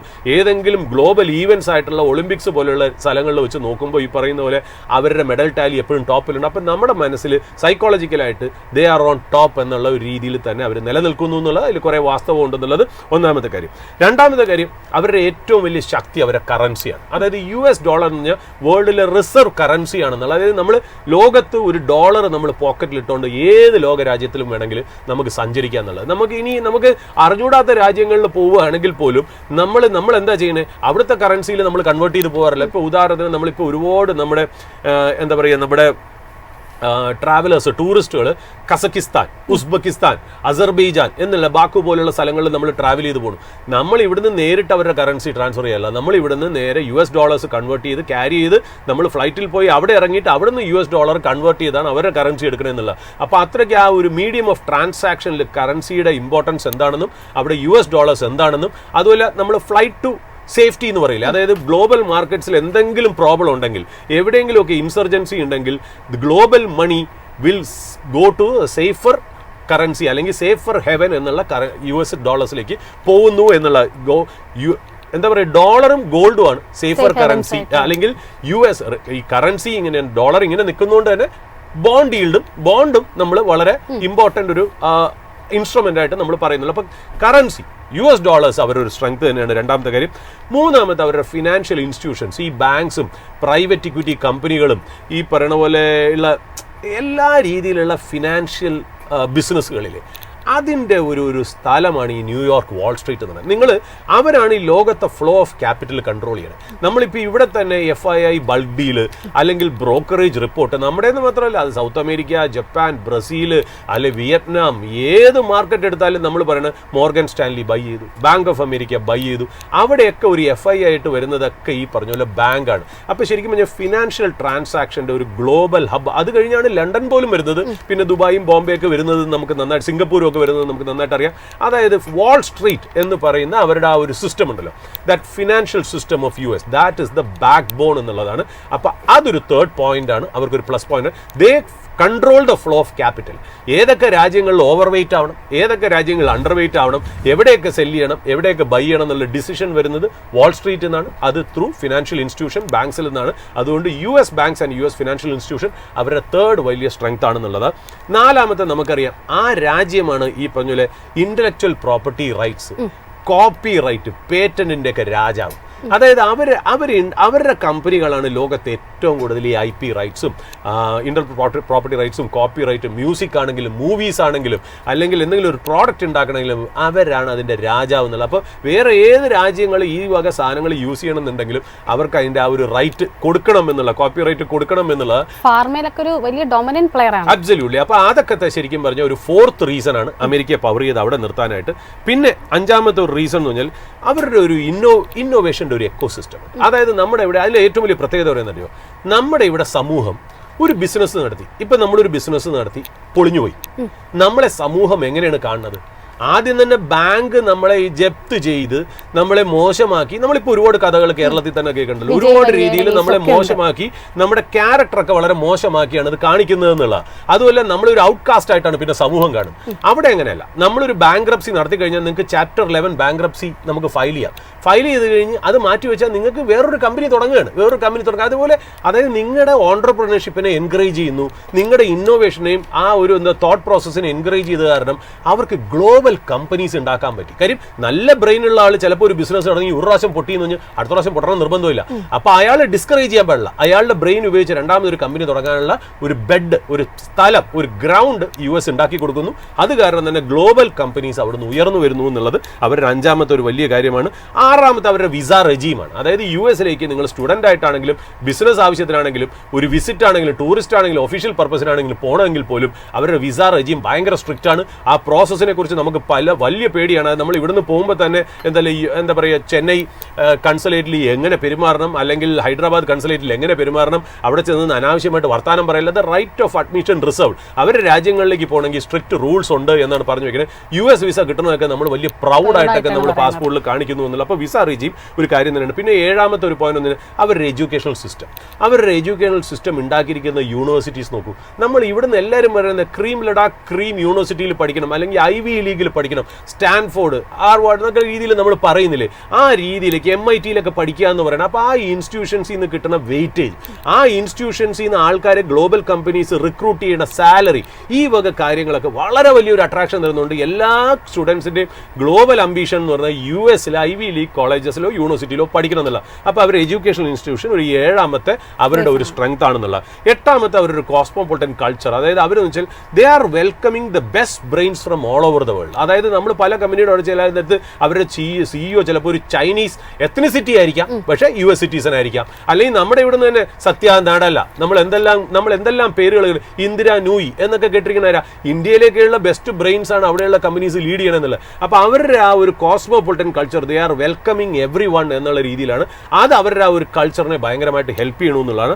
ഒമ്പതാമത്തെ അവരുടെ ഏറ്റവും വലിയ ഞാൻ കാണുന്ന ഒരു പ്ലസ് പോയിന്റ്, നമ്മൾ വളരെ അണ്ടർ റേറ്റ് ചെയ്യുന്ന ഒരു ക്വാളിറ്റി ഹോളിവുഡാണ്. അതായത് നമ്മൾ ജനിച്ച നാൾ മുതൽ ഇംഗ്ലീഷ് സിനിമ കാണുമ്പോൾ നമ്മൾ വിചാരിച്ചിരിക്കണം അമേരിക്ക എല്ലാ കാര്യത്തിലും പെർഫെക്റ്റ് ആണ്, ഈ നമ്മൾ ചെയ്യുന്ന ചെറിയ കാര്യങ്ങൾ പോലും അവിടെ നിന്ന് അവർക്ക് മനസ്സിലാക്കാൻ പറ്റും. അത് മാത്രമല്ല, ലോകത്തിന് എന്തെങ്കിലും പ്രശ്നം വരണമെങ്കിൽ മറ്റുള്ള രാജ്യങ്ങളെ സഹായിക്കുന്ന ഒരു സേവിയർ ആയിട്ടാണ് നമ്മൾ വരുന്നത്. അത് മാത്രമല്ല, അവർ സ്വിച്ച് ഇടുമ്പോൾ മറ്റേത് മാറുന്നു, ഇത് മാറുന്നു, അവർക്ക് എത്തിപ്പെടാൻ പറ്റാത്ത സ്ഥലങ്ങളില്ല, അവർക്ക് ചന്ദ്രനിൽ എത്താൻ പറ്റുന്നു, സൂര്യൻ്റെ അടുത്ത് എത്താൻ പറ്റുന്നു, അവർക്ക് ചെയ്യാത്ത ഒരു കാര്യങ്ങളുമില്ല. മാൻ കൈൻഡിന്റെ പ്രൊട്ടക്ടർ ആയിട്ടാണ് അവർ ഹോളിവുഡിൽ. അതുമല്ല, അവർക്ക് പല രാജ്യങ്ങളോടുള്ള വിരോധം, അത് ചൈനയിലും ശരി റഷ്യയിലും ശരി ഇന്ത്യ ആണെങ്കിലും ശരി, അവരുടെ മൂവി കൂടെയാണ് അവർ ക്യാമ്പയിൻ ചെയ്തതെന്നുള്ള. അവരുടെ ഹോളിവുഡ് എന്ന് പറയുന്നത് അവരുടെ ഒരു സ്റ്റാർ അട്രാക്ഷൻ തന്നെയാണ്. അവിടുത്തെ നടന്മാരും എല്ലാം കൂടെ ചേർന്ന് നമുക്ക് കിട്ടിയിരിക്കുന്ന ഒരു ഇൻഫർമേഷൻ എന്ന് വെച്ചാൽ ലോകത്ത് എന്ത് നടന്നാലും അമേരിക്കയുടെ കണ്ണി പെടാതിരിക്കാൻ പറ്റില്ല. ഞാനിപ്പോൾ ഇട്ടിരിക്കുന്ന ഡ്രസ്സും കൈ കിടക്കുന്ന വാച്ച് പോലും അമേരിക്കൻ സാറ്റലൈറ്റ്സിന് കണ്ടുപിടിക്കാം എന്നുള്ളൊരു ധാരണയാണ്. അത് ശരിയാണോ തെറ്റാണോ നമുക്കറിയില്ല. അതാണ് അവർ ക്രിയേറ്റ് ചെയ്ത് വെച്ചാൽ അത് ഹോളിവുഡിൽ കൂടെയാണ്. ആ ഒരു ഇമേജും ബ്രാൻഡും അവർ ബിൽഡ് ചെയ്യുന്നുള്ള നല്ലത്. And last but not the least, സമയമായി നമുക്ക് ലൈവ് പോകാനായിട്ട്. അതായത് 10ാമത്തെ ഒരു റീസൺ എന്ന് പറഞ്ഞാൽ അവരുടെ സിറ്റിസൺസ് ആണ്. അതായത് അവർ അത്രയ്ക്ക് മാത്രം ഒന്നും പൊളിറ്റിക്സിനെ ഉള്ളിലേക്ക് എടുക്കില്ല. നമ്മുടെ ഇവിടെ പോലെ ജനങ്ങളെ തമ്മിൽ ഡിവൈഡ് ചെയ്യുന്നത് പൊളിറ്റിക്സും റിലീജിയനും ഒന്നുമല്ല. ഇതൊക്കെ റിലീജിയനും പൊളിറ്റിക്സും ഒക്കെ വരുന്നത് ആ ഇലക്ഷൻ ടൈം മാത്രമാണ്. അത് കഴിഞ്ഞ് പിന്നെ അവർ കാണുന്നത് അവരുടെ ബാസ്കറ്റ്ബോൾ ഒരു കളിക്ക് പോയാലും, അവരുടെ ബേസ്ബോൾ കളിക്ക് പോയാലും, അവരുടെ അമേരിക്കൻ ഫുട്ബോൾ കളിയിൽ പോയാലും, എന്തിനു പോയാലും അവരെല്ലാം USA എന്ന് ചാൻഡ് ചെയ്യുന്ന ഒരു ക്രൗഡിനെയാണ് കാണുന്നത്. അതായത് അവരുടെ അമേരിക്ക എന്ന് പറഞ്ഞാൽ അവർ അതിനകത്ത് ഒരുപാട് പ്രൈഡ് കൊള്ളുന്നു. അവിടെ ഈ പറയുന്ന പോലെ എന്താ പറയുക, ആക്ടിവിസ്റ്റ് ആയിട്ടുള്ള ചാനലുകളില്ല. എല്ലാത്തിനും അവർക്കൊരു സിറ്റിസൺ എന്ന രീതിയിൽ അവർക്കൊരു കൺസെൻസസ് ഉണ്ട്. നല്ലതാണോ ചീത്തയെന്ന് അറിയില്ല, അത് ഈ പറയുന്ന പോലെ അവർ ചെയ്യുന്നുണ്ട്. വേൾഡിൽ ഓൾവേസ് ഡെമോക്രസിയാണ് അവിടെ, പൊളിറ്റിക്സ് ഡെമോക്രാറ്റിക് സിസ്റ്റത്തിലാണ് അവിടെ വർക്ക് ചെയ്യണേ എന്നുള്ളതും ഇമ്പോർട്ടൻ്റ് ആണ്. എന്നാൽ ഫ്രീ സ്പീച്ച് ഉള്ള രാജ്യമാണ്. എന്നാൽ അവിടുത്തെ സിറ്റിസൺസ് അവരുടെ വലിയ ഒരു ആയുധമാണ്. അതായത് ലോകമെമ്പാടും അവരുടെ സിറ്റിസൺസ് അവരുടെ കൺട്രിയെ ഡിഫെൻഡ് ചെയ്യുന്നു. മറ്റുള്ള രാജ്യങ്ങളിൽ പോയി സ്വന്തം രാജ്യത്തിനെ താഴ്ത്തോട്ട് ആക്കിയിട്ട് സംസാരിച്ച് ഗിഫ്റ്റുകൾ മേടിക്കുന്ന ഒരു സ്വഭാവം അവിടെയുള്ള ആൾക്കാർക്ക് ഇല്ല എന്നുള്ളത് പറഞ്ഞു നോക്കണം. അപ്പോൾ ഇതാണ് ഞാൻ കണ്ട ഒരു 10 റീസൺ. ഇത് ഞാൻ തെറ്റാം, മറ്റുള്ളവർക്ക് വേണമെങ്കിൽ ആഡ് ചെയ്യാം. രസമുള്ള ടോപ്പിക്കാണ്. ഇതിനകത്ത് ഒരു സ്റ്റാർട്ടും സ്റ്റോപ്പൊന്നുമില്ല. നമ്മുടെ മനസ്സിൽ തോന്നുന്ന കാര്യങ്ങൾ പറയുന്ന ഒരു 10 കാര്യങ്ങളുണ്ടെന്ന് മാത്രമല്ല പറഞ്ഞു നോക്കി. ഏതായാലും നമുക്കിപ്പോൾ മാർക്കറ്റിൻ്റെ ഒരു അപ്ഡേറ്റ്സിലേക്ക് കൂടി പോകേണ്ടതുണ്ട്. മാർക്കറ്റ് അപ്ഡേറ്റ്സുമായിട്ട് നമ്മളോടൊപ്പം ചേരുന്നത് റിസർച്ച് ഡെസ്കിൽ നിന്നും സഫാനാണ്. Safan, good morning. Good morning Anila. Safan, നിലവിൽ ഇപ്പോൾ മാർക്കറ്റിലേക്ക് നോക്കുകയാണെങ്കിൽ ആ ഒരു 25,400 എന്നൊരു റേഞ്ചിലേക്കാണ് നീങ്ങിയിരിക്കുന്നത്. ഇന്നൊരു എക്സ്പയറി ഡേ ആണ്. പക്ഷേ അതിൻ്റെ ഒരു വോളറ്റിലിറ്റി ഒന്നും തന്നെ നമുക്ക് ആദ്യത്തെ ഒരു 5 മിനിറ്റ്സ് കഴിഞ്ഞാൽ പിന്നീട് ഇങ്ങോട്ട് കാണാനും സാധിക്കുന്നില്ല. എന്തൊക്കെയാണ് മാർക്കറ്റിൻ്റെ മറ്റ് അപ്ഡേറ്റ്സ്, ഒപ്പം തന്നെ സ്റ്റോക്ക് ന്യൂസ് എന്തൊക്കെയാണ്? അനില, മാർക്കറ്റിൽ ഇപ്പോൾ സെക്ടേഴ്സിലെല്ലാം ഒരു പ്രോഫിറ്റ് ബുക്കിംഗ് ആണ് കാണാൻ സാധിക്കുന്നത്. നിഫ്റ്റി 0.17% ഇടിവും ബാങ്ക് നിഫ്റ്റി നേരിയ തോതിലുള്ള ഇടിവുമാണ് രേഖപ്പെടുത്തുന്നത്. നിഫ്റ്റിയുടെ അഡ്വാൻസ് ഡിക്ലൈൻ റേഷ്യോ നോക്കുകയാണെങ്കിൽ 23 സ്റ്റോക്കുകൾ അഡ്വാൻസ് ആയും 27 സ്റ്റോക്കുകൾ ഡിക്ലൈനുമാണ്. എന്നാൽ ബാങ്ക് നിഫ്റ്റിയിലാകട്ടെ 3 സ്റ്റോക്കുകൾ അഡ്വാൻസും 9 സ്റ്റോക്കുകൾ ഡിക്ലൈനുമായാണ് കാണപ്പെടുന്നത്. ഇനി നിഫ്റ്റിയിലെ ടോപ്പ് ഗെയിനേഴ്സിൽ ടാറ്റ സ്റ്റീൽ 0.71% നേരിയ തോതിലുള്ള മുന്നേറ്റവും ജിയോ ഫിനാൻഷ്യൽ 0.95% മുന്നേറ്റവും രേഖപ്പെടുത്തുന്നു. അതുപോലെ പവർ ഗ്രിഡ്, ബജാജ് ഫിനാൻസ് എന്നീ ഓഹരികളിലെല്ലാം നേരിയ തോതിലുള്ള മുന്നേറ്റമാണ് പ്രകടമാവുന്നത്. ഇനി ടോപ്പ് ലോസേഴ്സിൽ സിപ്ല 1.54% ഇടിവും മഹീന്ദ്ര 0.42% ഇടിവും രേഖപ്പെടുത്തുന്നു. അതുപോലെ അപ്പോളോ ഹോസ്പിറ്റൽ, ടാറ്റ മോട്ടോഴ്സ് എന്നിവയിലെല്ലാം നേരിയ തോതിലുള്ള ഇടിവ് ഈ മണിക്കൂറിൽ പ്രകടമാവുന്നുണ്ട്. ഇനി ബാങ്ക് നിഫ്റ്റിയിലേക്ക് വരികയാണെങ്കിൽ ബാങ്ക് നിഫ്റ്റിയിൽ IDFC ഫസ്റ്റ് ബാങ്ക് 0.17% മുന്നേറ്റവും ആക്സിസ് ബാങ്ക് 0.48% മുന്നേറ്റവും രേഖപ്പെടുത്തുന്നു. അതുപോലെ IndusInd bank, AU small finance bank എന്നിവയിലെല്ലാം നേരിയ തോതിലുള്ള മുന്നേറ്റമാണ് ഈ മണിക്കൂറിൽ നമുക്ക് കാണാൻ സാധിക്കുന്നത്. ഇനി ബാങ്ക് നിഫ്റ്റിയിലെ ടോപ്പ് ലോസേഴ്സിൽ കനറ ബാങ്ക് 0.58% ഇടിവും ബാങ്ക് ഓഫ് ബറോഡ 0.22% ഇടിവും രേഖപ്പെടുത്തുന്നു. അതുപോലെ HDFC bank, Punjab national bank, SBI എന്നീ ഓഹരികളിലെല്ലാം നേരിയ തോതിലുള്ള ഇടിവാണ് ഈ മണിക്കൂറിൽ പ്രകടമാവുന്നത്. ഇനി ഓട്ടോ ഇൻഡെക്സിലേക്ക് വരികയാണെങ്കിൽ ഓട്ടോ ഇൻഡെക്സിലെ ടോപ്പ് ലോസേഴ്സിൽ ഭാരത് ഫോർജ് 0.67% ഇടിവും എക്സൈഡ് ഇൻഡസ്ട്രീസ് നേരിയ തോതിലുള്ള ഇടിവുമാണ് രേഖപ്പെടുത്തുന്നത്. അതുപോലെ ടാറ്റ മോട്ടോഴ്സ് ഓഹരികളിലും നേരിയ തോതിലുള്ള ഇടിവാണ് ഈ മണിക്കൂറിൽ പ്രകടമാവുന്നത്. ഇനി നിഫ്റ്റിയിലെ ശ്രദ്ധിക്കേണ്ട ടെക്നിക്കൽ ലെവൽ നോക്കുകയാണെങ്കിൽ നിഫ്റ്റി ഇപ്പോൾ ഒരു പുൾ ബാക്ക് സ്റ്റേജിലാണ് ട്രേഡ് ചെയ്യുന്നത്. എക്സ്പെർട്സ് വ്യൂ പ്രകാരം 27,200 എന്നത് ഒരു സ്ട്രോങ് സപ്പോർട്ടായി കൺസിഡർ ചെയ്യാവുന്നതാണ്. നിഫ്റ്റിയിലെ ഒരു കറക്ഷൻ ഫേസിലേക്ക് പോവുകയാണെങ്കിലും ഈ സോൺ ഡിമാൻഡ് സോണായി ആക്ട് ചെയ്യാനുള്ള പോസിബിലിറ്റി ഉണ്ടെന്നാണ് എക്സ്പെർട്സ് ഒപ്പീനിയൻ. കാരണം Nifty strong volume contraction pattern ആണ് നമുക്ക് കാണാൻ സാധിക്കുന്നത്. ഇനി ബാങ്ക് നിഫ്റ്റിയുടെ ടെക്നിക്കൽ പോയിന്റ് ഓഫ് വ്യൂ നോക്കുകയാണെങ്കിൽ ബാങ്ക് നിഫ്റ്റിയും ഒരു പുൾ ബാക്ക് സ്റ്റേജിലാണ് ട്രേഡ് ചെയ്യുന്നത്. സ്ട്രോങ് റെസിസ്റ്റൻസ് ആയി 57,600 എന്ന ലെവൽ കൺസിഡർ ചെയ്യാമെന്നാണ് എക്സ്പെർട്സ് വ്യൂ. ഈ റെസിസ്റ്റൻസിന് മുകളിൽ ഒരു സ്ട്രോങ് ക്ലോസിംഗ് ലഭിക്കുകയാണെങ്കിൽ നെക്സ്റ്റ് അപ്സൈഡ് റാലി ബാങ്ക് നിഫ്റ്റിയിൽ നിന്നും എക്സ്പെക്ട് ചെയ്യാവുന്നതാണ്. ബാങ്ക് നിഫ്റ്റി ഇപ്പോൾ ഫ്ലാറ്റ് ആയിട്ടാണ് ട്രേഡ് ചെയ്യുന്നത്. ബാങ്ക് നിഫ്റ്റിയിലും നിഫ്റ്റിയെ പോലെ ഒരു സ്ട്രോങ് വോളിയം കോൺട്രാക്ഷൻ പാറ്റേൺ ആണ് നമുക്ക് കാണാൻ സാധിക്കുന്നത്. ഇനി സ്മോൾ ക്യാപ് ഇൻഡെക്സിലേക്ക് നോക്കുകയാണെങ്കിൽ സ്മോൾ ക്യാപ് ഇൻഡെക്സിൽ സ്ലൈറ്റ് മൂവ്മെന്റ് ആണ് ഈ മണിക്കൂറിൽ രേഖപ്പെടുത്തുന്നത്. എക്സ്പെർട്സ് വ്യൂ പ്രകാരം സ്മോൾ ക്യാപ് ഇൻഡെക്സ് 19,184 എന്ന ലെവലിന് മുകളിൽ ഒരു സ്ട്രോങ് ക്ലോസിംഗ് ലഭിക്കുകയാണെങ്കിൽ മാത്രമേ മാർക്കറ്റ് ഒരു ഹെൽത്തി സ്റ്റേറ്റിലാണ് എന്ന് പറയാൻ സാധിക്കൂ. കഴിഞ്ഞ ട്രേഡിംഗ് ഡേയ്സിൽ ഈ ലെവലിൽ സ്ട്രോങ് റിജക്ഷൻസ് ആണ് നമുക്ക് കാണാൻ സാധിച്ചത്. അതുകൊണ്ട് തന്നെ ഈ ഒരു ക്രൂഷ്യൽ ലെവലിന് മുകളിൽ ഒരു സ്ട്രോങ് ക്ലോസിംഗ് ലഭിക്കുക എന്നത് സ്മോൾ ക്യാപ് ഇൻഡെക്സിനെ സംബന്ധിച്ചിടത്തോളം ക്രൂഷ്യലാണ്. ഇനി അടുത്തതായി ഡിസ്കസ് ചെയ്യാനുള്ളത് മാർക്കറ്റ് സെന്റിമെന്റ് അനലൈസ് ചെയ്യാണ്. ലാസ്റ്റ് 5 ഡേയ്സിൽ 20%-ലധികം മൂവ്മെന്റ് നടത്തിയ സ്റ്റോക്കുകളുടെ എണ്ണം 7 എണ്ണമാണ്.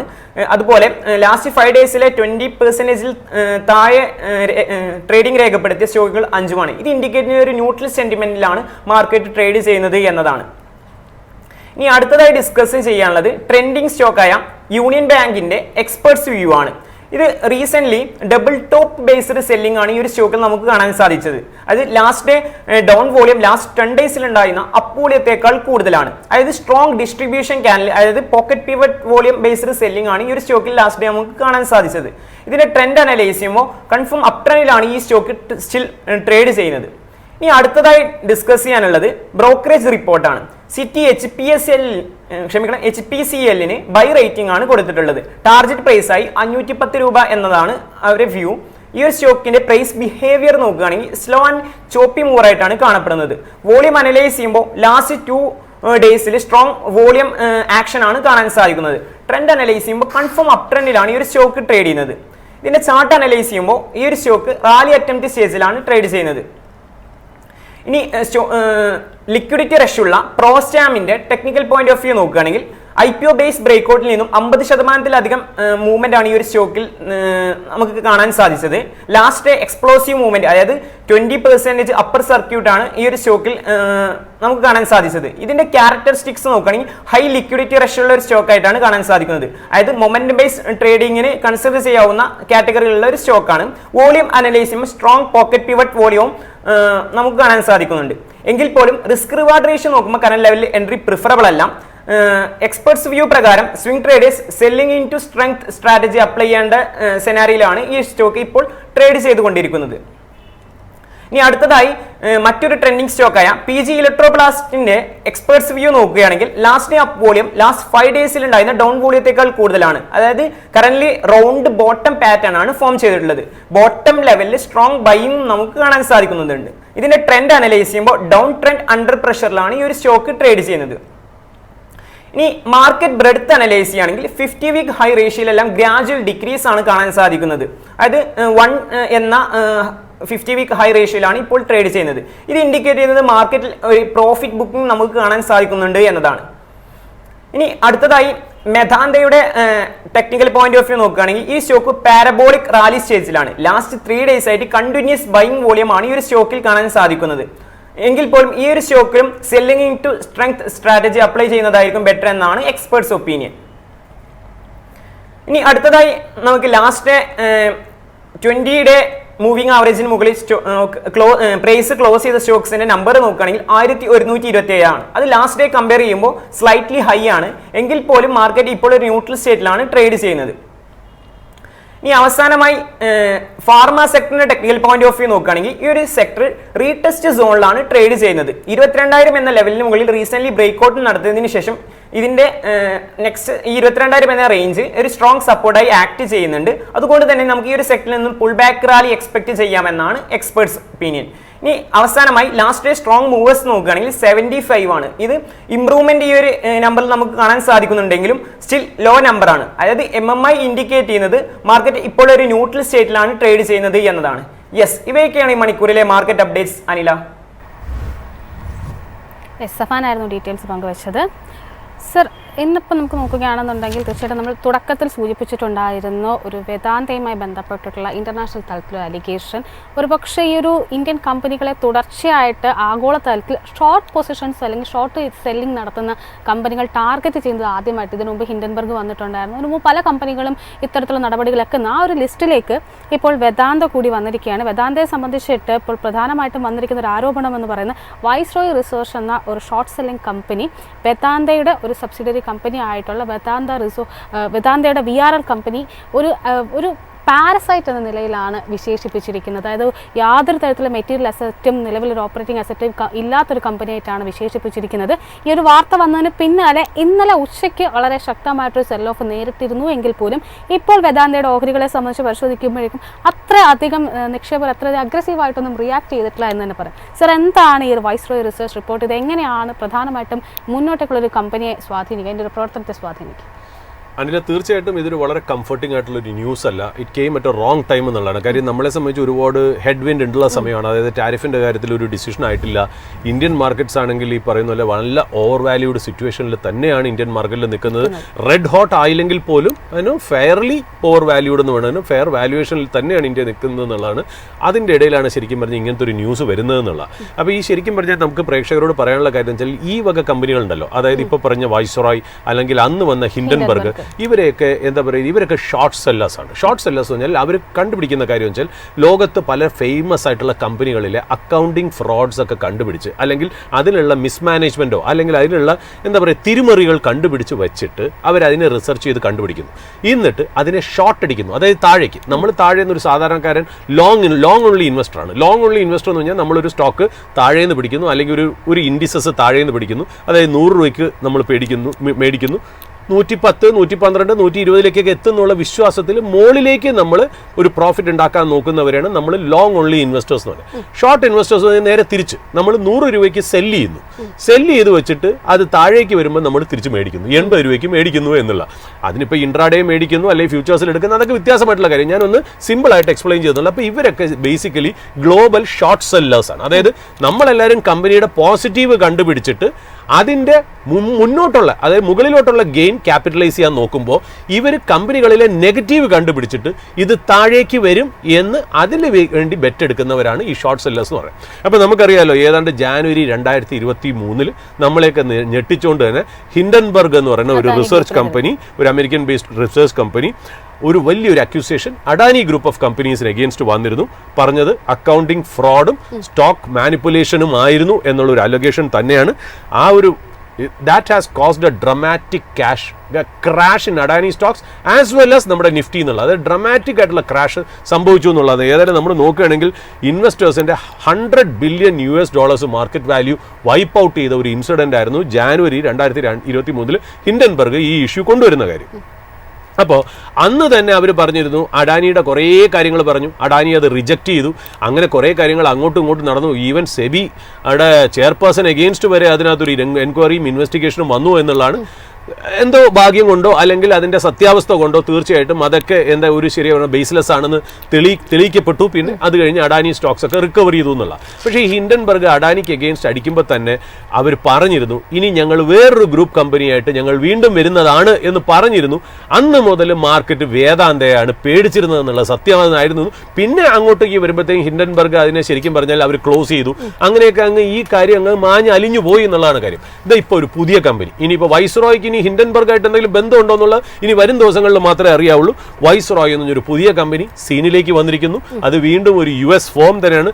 ഇത് തുടങ്ങിയിരിക്കുന്ന ഒരു ബ്രിട്ടീഷ് ഷോർട്ട് സെല്ലർ ആട്ടോ. ഫേമസ് ആയിട്ടുള്ള ഒരു ബ്രിട്ടീഷ് ഷോർട്ട് സെല്ലർ ഉണ്ട്, അതായത് ഫ്രേസർ ജോൺ പെറിങ് എന്ന് പറഞ്ഞ്.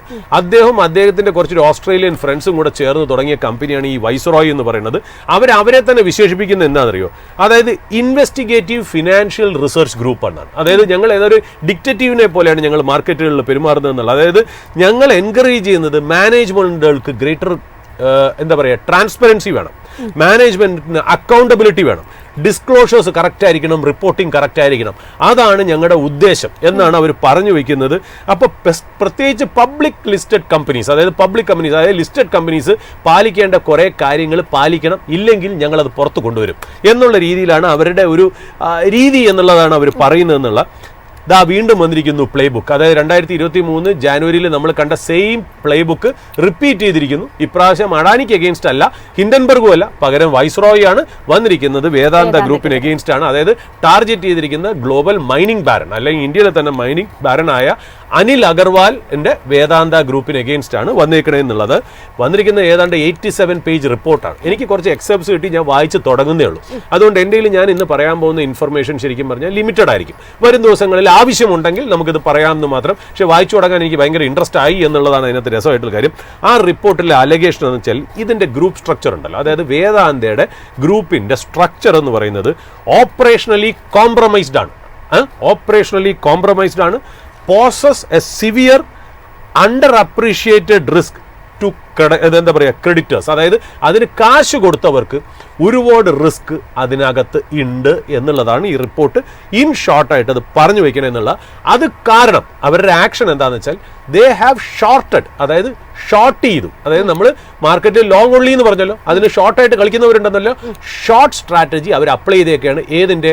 വേദാന്തയുടെ ഡെപ്റ്റ് സ്റ്റാക്ക്. അതായത് ഡെപ്റ്റിൻ്റെ ആ സ്റ്റാക്ക് ഉണ്ടല്ലോ, അതായത് ആ ഡെപ്റ്റ് എല്ലാം കൂടെ ഒന്നിച്ചു വരുന്ന ആ സ്റ്റാക്കിന് ഷോർട്ട് ചെയ്തിരിക്കുന്നു. ഇതാണ് ശരിക്കും പറഞ്ഞാൽ അവർ ചെയ്തിരിക്കുന്ന ആക്ഷൻ. അതിൻ്റെ തീസീസ് അവർ പറയണതെന്ന് വെച്ചാൽ മദർ കമ്പനി, അതായത് പാരന്റ് കമ്പനിയായ വേദാന്ത റിസോഴ്സ് ലിമിറ്റഡ്, അതിനെ പറയുന്നത് VRL എന്നാണ്. വേദാന്ത റിസോഴ്സ് ലിമിറ്റഡ് എന്ന് പറയുന്ന പാരന്റ് കമ്പനി നേരത്തെ അനില പറഞ്ഞ വാക്ക് തന്നെ is A parasite, A financial zombie എന്നൊക്കെയുള്ള വാക്കുകളാണ്. ഈ റിപ്പോർട്ട് വായിക്കുമ്പോൾ ഞാൻ ഒരുപാട് വാക്കുകൾ പഠിച്ചു എന്നുള്ള പുതിയതായിട്ടുള്ള വാക്കുകൾ പഠിച്ചു. ഇതൊക്കെ ഇനി ഫോറിൻ മാർക്കറ്റിൽ യൂസ് ചെയ്യണ നിരന്തരമായിട്ടുള്ള വാക്കുകളാണോ എന്ന് എനിക്കറിയില്ല. അതായത് അവർ പറയുന്നത് അവരുടെ പേരന്റ് കമ്പനിയായ വേദാന്ത റിസോഴ്സ് ലിമിറ്റഡ് എന്ന് പറയുന്നത് ഒരു സിഗ്നിഫിക്കൻറ്റ് ഓപ്പറേഷൻസും അവരുമില്ല, പറയത്തക്ക ഒരു സിഗ്നിഫിക്കൻ്റ് ഓപ്പറേഷൻസും അവരില്ല. അവർ ജസ്റ്റ് സർവൈവ് ചെയ്യുന്നത് അവരുടെ സബ്സിഡറി കമ്പനി ഉണ്ടല്ലോ, സബ്സിഡറി കമ്പനിയിൽ നിന്ന് ക്യാഷ് വലിച്ചാണ് അവർ ജീവിക്കണേ എന്നുള്ളതാണ് ആ കമ്പനി പറയുന്നത്. അതായത് ലിസ്റ്റഡ് കമ്പനിയായ സബ്സിഡറി കമ്പനിയായ ലിസ്റ്റഡ് കമ്പനി, അതായത് വേദാന്ത ലിമിറ്റഡിൽ നിന്ന് ക്യാഷ് വലിച്ചെടുത്ത് ജീവിക്കുന്ന ഒരു പാരസൈറ്റാണ് അല്ലെങ്കിൽ ഒരു ഫിനാൻഷ്യൽ സോംബിയാണ് മദർ കമ്പനി അല്ലെങ്കിൽ പാരന്റ് കമ്പനിയായ വേദാന്ത റിസോഴ്സ് ലിമിറ്റഡ്. അവിടെയാണ് പ്രൊമോട്ടറിന് സ്റ്റേക്ക് ഉള്ളതെന്നാണ് പറയുന്നത്. അത് ആ ഒരു സ്ട്രക്ചറാണ് ഇവരിപ്പോൾ പറഞ്ഞു വെച്ചേക്കുന്നത് എന്നുള്ളതാണ്. അതായത് മദർ കമ്പനിയായ വേദാന്ത റിസോഴ്സസിനും അതിൻ്റെ web of intermediate holding companies, അതിൻ്റെ കൂടെയുള്ള വെബ് ഓഫ് ആ ഒരു ശൃംഖല അല്ലെ ഇന്റർമീഡിയറ്റ് ഹോൾഡിംഗ് കമ്പനീസും ഒരു മെറ്റീരിയൽ അസറ്റ്സും ഹോൾഡ് ചെയ്യുന്നില്ല. അതായത് അവർ ഒരു അസറ്റും ഹോൾഡ് ചെയ്യുന്നില്ല. പകരം അവർക്കുള്ളത് $4.9 ബില്യൺ ഡെപ്റ്റാണ്. അതായത് മദർ കമ്പനിയായ വേദാന്ത റിസോഴ്സ് ലിമിറ്റഡിന് യാതൊരു അസറ്റും ഇല്ല, കടം മാത്രമേ ഉള്ളൂ, 4.9 ബില്യൺ ഡെപ്റ്റ്. ആ ഡെപ്റ്റ് അടയ്ക്കാൻ വേണ്ടി ഉണ്ടാക്കിയ തത്രപ്പാടുകളാണ് ഈ പറയാൻ പോകുന്നത് എന്നുള്ളതാണ് അവർ ഈ റിപ്പോർട്ടിൽ കൂടി പറഞ്ഞിരിക്കുന്നത്. അതായത് ഈ വേദാന്ത റിസോഴ്സസ് ലിമിറ്റഡ് എന്ന് പറഞ്ഞ മദർ കമ്പനി ഡിപ്പെൻഡ് ചെയ്തിരിക്കുന്നത് എത്രത്തോളം ഈ ലിസ്റ്റഡ് കമ്പനിയെ യൂട്ടിലൈസ് ചെയ്ത് എക്സ്ട്രാക്ട് ചെയ്ത് ജീവിക്കാൻ പറ്റും എന്നുള്ള ആ ഒരു സ്ട്രാറ്റജി ആയിരിക്കും ഈ വേദാന്ത റിസോഴ്സസിനെ നിർത്തിക്കൊണ്ടുപോകുന്നത്, അതായത് മദർ കമ്പനിയെ നിർത്തിക്കൊണ്ടുപോകണത് എന്നുള്ള. അതായത് നമ്മൾ ആലോചിക്കണം, ഈ ലിസ്റ്റഡ് കമ്പനിയാണ് ശരിക്കും പറഞ്ഞാൽ നമ്മുടെ ഇവിടുത്തെ ഹിന്ദുസ്ഥാൻ സിങ്കിന് പിന്നെ ഈ പറഞ്ഞ പോലെ ബാൽക്കോ എന്നൊക്കെ ഹോൾഡ് ചെയ്യുന്നത്. അപ്പോൾ അതുകൊണ്ടാണ് നമ്മൾ നോക്കണം, ശ്രദ്ധിക്കണം എന്ന് പറയുന്നതിന് കൂടെ വേദാന്ത പറഞ്ഞു, ഹിന്ദുസ്ഥാൻ സിങ്ക് പറഞ്ഞു. അതുകൂടാതെ അദ്ദേഹത്തിൻ്റെ മകൻ്റെ ഒരു കമ്പനിയുണ്ട് സ്റ്റെർലൈറ്റ് ടെക്നോളജീസ്, അതായത് ഓപ്റ്റിക് ഫൈബർ കേബിളും അങ്ങനെ ടെലികമ്മ്യൂണിക്കേഷൻ എക്യുപ്മെന്റ്സ് ഒക്കെ ഉണ്ടാക്കുന്ന കമ്പനിയാണ്. അപ്പോൾ ഈ വക കമ്പനികളാണ് നമ്മളൊന്ന് വാച്ച് ചെയ്യേണ്ടതെന്നുള്ളത് പറഞ്ഞു വയ്ക്കുന്നു. ഈ റിപ്പോർട്ട് പറയുന്ന ഒരു കാര്യം എന്തറിയോ, അതായത് ഈ വേദാന്ത റിസോഴ്സസ് ലിമിറ്റഡ് എന്ന് പറയുന്ന മദർ കമ്പനി ലിസ്റ്റഡ് ആയിട്ടുള്ള വേദാന്തയിൽ നിന്ന് $338 മില്യൺ എടുത്തു. എന്ത് പേരും പറഞ്ഞ്? ബ്രാൻഡ് ഫീ. അതായത് ആ ബ്രാൻഡ് വേദാന്ത എന്ന് പറയുന്ന ബ്രാൻഡ് ഉപയോഗിക്കാൻ മാത്രം $338 മില്യൺ എടുത്തു എന്നാണ് പറയുന്നത്. 2024 മാത്രം, 2024 മാത്രം. അതായത് ഊറ്റി ജീവിക്കുന്നു എന്ന് പറയുന്നതിൻ്റെ ഒരു ഉദാഹരണം അവർ പോയിന്റ് ചെയ്തെന്നാണ്. പിന്നെ രണ്ടാമത്തെ കാര്യം എന്ന് പറഞ്ഞാൽ അവർ പറയുന്നത് വെച്ചാൽ ഇത് ചെയ്തത് കാരണം, അതായത് ഈ ഇങ്ങനെയൊക്കെ പൈസ എടുക്കുന്നത് കാരണം ലിസ്റ്റഡ് കമ്പനിയുടെ ഫണ്ടമെന്റൽ വാല്യൂ ഭയങ്കരമായിട്ട് നശിച്ചു പോകണു എന്നുള്ളത്. അതായത് അതിനെ ഡ്രെയിൻ ചെയ്യുന്നു, അതിനെ അതായത് കൊല്ലുന്നു എന്നുള്ള രീതിയിലേക്കാണ് അത് പറയുന്നത്. അത് മാത്രമല്ല, ഇതൊക്കെ വെച്ച് നോക്കുമ്പോൾ ഏതാണ്ട് ഒരു പോൺസി സ്കീം പോലെയാണ് അവർക്ക് തോന്നുന്നതെന്നാണ് അവർ റിപ്പോർട്ട് പറയുന്നത്. പിന്നെ റിപ്പോർട്ട് പറയുന്ന വേറൊരു വാക്കുണ്ട്, അത് ഇൻട്രസ്റ്റിംഗ് ആണ്. അതിനകത്ത് പറയുന്നത് ടെർമിനൽ ഫീഡ്ബാക്ക് ലൂപ്പ്. അതായത് റിപ്പോർട്ട് മെൻഷൻ ചെയ്തിരിക്കുകയാണ് വൈസ്രോയ്. ടെർമിനൽ ഫീഡ്ബാക്ക് ലൂപ്പ് എന്ന് പറയുന്നത് എന്താണ്? അതായത് ഈ നമ്മൾ പറഞ്ഞല്ലോ ബ്രാൻഡിന്റെ ഇനത്തിൽ തന്നെ ഏതാണ്ട് $338 മില്യൺ എടുത്തു. ഇനി രണ്ടാമത്തെ രീതി എന്താണെന്നറിയോ? അവർ പറയുന്നത് വെച്ചാൽ ഈ ലിസ്റ്റഡ് കമ്പനിയെ കൊണ്ട് ഫോഴ്സ്ഫുള്ളി ഡിവിഡൻഡ് ഡിക്ലെയർ ചെയ്യും. സാധാരണ ഡിവിഡൻഡ് ഡിക്ലെയർ ചെയ്യുന്നത് നമ്മുടെ എക്സ്പെൻസ് എല്ലാം മാറ്റി വെച്ച്, എക്സ്പാൻഷനുള്ള പൈസ മാറ്റി വെച്ച്, എല്ലാ എക്സ്പെൻസും തീർത്ത് എക്സ്പാൻഷൻ കഴിഞ്ഞ് ബാക്കി വരുന്ന ഫ്രീ ക്യാഷ് ഫ്ലോയിൽ നിന്നാണ് ശരിക്കും പറഞ്ഞാൽ നമ്മൾ ഡിവിഡൻഡ് ഡിക്ലെയർ ചെയ്യേണ്ടത്. ഡിവിഡൻഡ് ഡിക്ലെയർ ചെയ്യുമ്പോൾ ആ ലിസ്റ്റഡ് കമ്പനിയുടെ എല്ലാ 100% ഷെയർ ഹോൾഡേഴ്സിനും കിട്ടും. അപ്പോൾ ആർക്കൊക്കെ കിട്ടും? പ്രൊമോട്ടറിന് കിട്ടും, നമ്മളെപ്പോലത്തെ റീറ്റെയിൽ ഇൻവെസ്റ്റേഴ്സിന് കിട്ടും, FI കിട്ടും, മ്യൂച്വൽ ഫണ്ട് കിട്ടും, ഡൊമസ്റ്റിക് ഇൻസ്റ്റിറ്റ്യൂഷൻ കിട്ടും, HNIസിന് കിട്ടും, എല്ലാവർക്കും കിട്ടും. അപ്പോൾ പ്രൊമോട്ടേഴ്സ് ശരിക്കും പറഞ്ഞാൽ പൈസ എടുക്കുന്നത് എങ്ങനെയാണ്? ഡിവിഡൻഡ് വഴിയാണ്. അപ്പോൾ ഈ വേദാന്ത റിസോഴ്സസ് മദർ കമ്പനി അല്ലെങ്കിൽ പാരന്റ് കമ്പനി എന്താ ചെയ്യണമെന്ന് വെച്ചാൽ ലിസ്റ്റഡ് ആയിട്ടുള്ള അവരുടെ സബ്സിഡറി വേദാന്ത ലിമിറ്റഡിനെ കൊണ്ട് ഫോഴ്സ്ഫുള്ളി ഡിവിഡൻഡ് ഡിക്ലെയർ ചെയ്യും. ആ ഡിവിഡൻഡ് ഡിക്ലെയർ ചെയ്യാൻ ഫ്രീ ക്യാഷ് ഫ്ലോയിലൊന്നും ഡിവിഡൻഡ് ഡിക്ലെയർ ചെയ്യണേ, ഫ്രീ ക്യാഷ് ഫ്ലോയും ഇല്ലെന്ന്. പകരം അവർ ചെയ്യുന്ന കടം മേടിച്ച്, അതായത് വേദാന്ത ലിസ്റ്റഡ് കമ്പനിയെ കൊണ്ട് കടം മേടിച്ചിട്ട് ഈ കടമാണ് ഡിവിഡൻഡ് ആയിട്ട് ഡിക്ലെയർ ചെയ്യണത്. എന്നിട്ട് അത് തിരിച്ചെടുത്തിട്ട് ഇവരെ ഡെപ്റ്റ് റീപേ ചെയ്യാനൊക്കെ യൂസ് ചെയ്യുന്നു എന്നുള്ളതാണ് വേറൊരു അലക്കേഷൻ. ഈ ബ്രാൻഡ് യൂസ് ചെയ്യണത് അല്ലാതെ ഒരു അലക്കേഷൻ. പിന്നെയുള്ള ഒരു വാക്ക് എന്ന് പറയുന്നത് അവർ യൂസ് ചെയ്തിരിക്കുന്നത് bait and switch funding. Bait and switch funding എന്ന് പറഞ്ഞാൽ അവർ പറയുന്നത് വെച്ചാൽ വേദാന്ത ലിമിറ്റഡ് എന്ന് പറഞ്ഞാൽ മദർ കമ്പനി അവർക്ക് എന്താ പറയുക, ചവച്ചിട്ട് ഇറക്കാൻ പറ്റാത്ത രീതിയിലുള്ള പ്രോജക്റ്റുകൾക്ക് ബിഡ് ചെയ്യണ പോലെ കാണിക്കും, അല്ലെങ്കിൽ ആ പ്രോജക്റ്റുകളിലേക്ക് ഇറങ്ങും. അതായത് ഹ്യൂജ് ക്യാപിറ്റൽ ഇൻറ്റൻസീവ്, എക്കണോമിക്കലി അൺവയബിൾ ആയിട്ട്, ഫിനാൻഷ്യലി അൺവയബിൾ ആയിട്ടുള്ള പ്രോജക്റ്റിൽ കയറി തലവെച്ചിട്ട് അത് ആ പ്രോജക്റ്റ് എക്സ്പാൻഷന് വേണ്ടി ഡെപ്റ്റും ക്യാപിറ്റലും ഇക്വിറ്റിയും ഒക്കെ റേസ് ചെയ്യും. ആ റേസ് ചെയ്യണ പൈസയും നേരെ ഈ പറയണ പോലെ നേരെ മദർ കമ്പനിയിലേക്ക് വലിച്ചെടുക്കും എന്നുള്ള അതിന് അവർ യൂസ് ചെയ്ത വാക്ക് ബെയ്റ്റ് ആൻഡ് സ്വിച്ച് ഫണ്ടിങ് എന്നാണ് പറയുന്നത്. പിന്നെ ഈ പറയുന്ന പോലെ അവർ പറയുന്നത് ക്യാപെക്സ് ഫ്രോഡ്. അതായത് ക്യാപെക്സ് ഫ്രോഡ് എന്ന് പറയുന്നത് ഭയങ്കര രസമായിട്ടുള്ള കാര്യം, ഇതിൽ ടെക്നിക്കലാണ്. അതായത് അവരുടെ ഈ എന്താ പറയുക, ഈ ഓപ്പറേറ്റിംഗ് സബ്സിഡറീസ് ഉണ്ട്, അതായത് നമ്മുടെ ലിസ്റ്റഡ് കമ്പനിയുടെ ഓപ്പറേറ്റിംഗ് സബ്സിഡറിയുടെ എക്സ്പെൻസസ്, ആ സബ്സിഡറി കമ്പനികളുടെ എക്സ്പെൻസുകളെ ഇവർ സിസ്റ്റമാറ്റിക്കലി ഇവർ ക്യാപിറ്റലൈസ് ചെയ്ത് കാണിക്കും. സത്യം പറഞ്ഞാൽ ഇതൊരു ടെക്നിക്കൽ വേർഡാണ്. എങ്ങനെയാണ് ഇത് ക്യാപിറ്റലൈസേഷൻ ചെയ്യണമെന്നുള്ള ഞാൻ എക്സ്പ്ലെയിൻ ചെയ്യാൻ വേറൊരു ദിവസം വേണ്ടി വരുന്നത്. സബ്സിഡറി കമ്പനീസിൻ്റെ എക്സ്പെൻസ് ക്യാപിറ്റലൈസ് ചെയ്ത് കാണിക്കും. ഇതിൻ്റെ ഔട്ട്കം എന്ന് പറയുന്നത് വളരെ സിമ്പിളാണ്. അതായത് നമ്മുടെ കമ്പനി, അതായത് ലിസ്റ്റഡ് കമ്പനിയുടെ പ്രോഫിറ്റും അസറ്റും ആർട്ടിഫിഷ്യലി ഇൻഫ്ലേറ്റ് ചെയ്ത് കാണപ്പെടും. അപ്പോൾ അതാണ് അതിനകത്തുള്ള വേറൊരു രീതിയിൽ എന്നുള്ള. പിന്നെ ലിസ്റ്റഡ് കമ്പനിയെ കൊണ്ട് ഫോഴ്സ്ഫുള്ളി ചെയ്യിപ്പിക്കുന്ന വേറൊരു കാര്യമുണ്ട്. അതായത് പല എക്സ്പെൻസും ഓഫ് ബാലൻസ് ഷീറ്റ്, അതായത് ഓഫ് ബാലൻസ് ഷീറ്റ് എന്ന് പറഞ്ഞാൽ കണക്കിൽ കാണിക്കില്ല, ഇവ വേറെ ഏതെങ്കിലും രീതിയിൽ അപ്പുറത്തുകൂടി അതിൻ്റെ എക്സ്പെൻസ് കാണിച്ചിട്ട് എന്താണ് ബാലൻസ് ഷീറ്റ് ഗുണമുള്ളതാണ്, അതായത് ചില എക്സ്പെൻസ് കാണിക്കത്തില്ല, മനസ്സിലായത്, അതിനെ അങ്ങ് മാറ്റി which of balance sheet borrowing ഒക്കെ കാണിച്ച് എക്സ്പെൻസസ് ഒക്കെ വേറെയൊക്കെ എഴുതിത്തള്ളി ബാലൻസ് ഷീറ്റിനെ കോസ്മെറ്റിക് ആയിട്ട് ഭംഗിയുള്ളതായിട്ട്, അതായത് നമ്മൾ വളരെ മോശമായിട്ടുള്ളൊരു മുഖത്തിനെ ലിപ്സ്റ്റിക്കും പൗഡറും ഒക്കെ ഇട്ട് ഭംഗിയാക്കണം എന്ന് പറയില്ല, അതേപോലെ കോസ്മെറ്റിക്കലി ബാലൻസ് ഷീറ്റിനെയും P&L-നെയും അവർ ഡ്രസ് ചെയ്യിപ്പിക്കും. പല എക്സ്പെൻസും ഇതിനകത്ത് ഉൾപ്പെടുത്തി കാണിക്കാറില്ല എന്നുള്ളതും കൂടെ അവർ പറഞ്ഞു വെക്കുന്നു എന്നുള്ളതാണ്.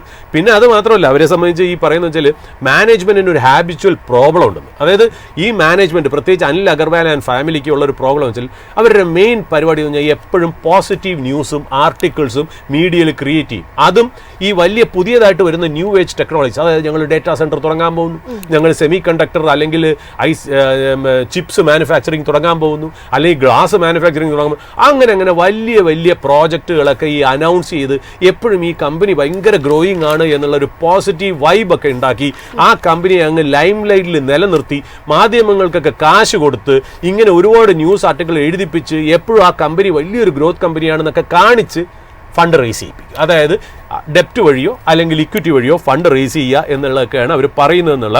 അതിൻ്റെ പ്രത്യേകത എന്ന് വെച്ചാൽ ഇൻ ഷോർട്ട് നമ്മൾ പറയുകയാണെങ്കിൽ വേറെ ഒന്നുമല്ല, അവർ പറയുന്നത് Vedanta group is a house of cards that can collapse any time. അതായത് ഒരു ചീട്ട് കൊട്ടാരമാണ്, എപ്പോൾ വേണമെങ്കിലും ഇത് തകർന്നു വീഴാമെന്നാണ്. അതായത് അത് ഉണ്ടാക്കിയിരിക്കുന്ന ഫൗണ്ടേഷൻ എന്ന് പറയുന്നത് ഡെപ്റ്റിലാണ്, അതായത് ലൂട്ടഡ് ആയിട്ടുള്ള അസറ്റ്സ് ആണ്, അക്കൗണ്ടിങ് ഫിക്ഷനാണ്, മാനിപ്പുലേഷനാണ്, എല്ലാ കാര്യങ്ങളും അവർ ചെയ്തിരിക്കുന്നത് തെറ്റാണ് എന്നാണ് വൈസ്രോയുടെ റിസർച്ച് കണ്ടുപിടിച്ചിരിക്കുന്നത് എന്നുള്ളത്. അപ്പോൾ അവർ 87 പേജ് റിപ്പോർട്ടിൽ ഓരോ കാര്യങ്ങൾ ഞാനൊന്ന് കോഡീകരിച്ച് എനിക്ക് വായിക്കാൻ പറ്റുന്നത് മാത്രമേ എനിക്ക് കിട്ടിയതും പല സോഴ്സിൽ നിന്നും ഇൻഫർമേഷൻ കിട്ടിയതും മാത്രം ഞാൻ ഇങ്ങനെ എടുക്കണു എന്നുള്ളതാണ്.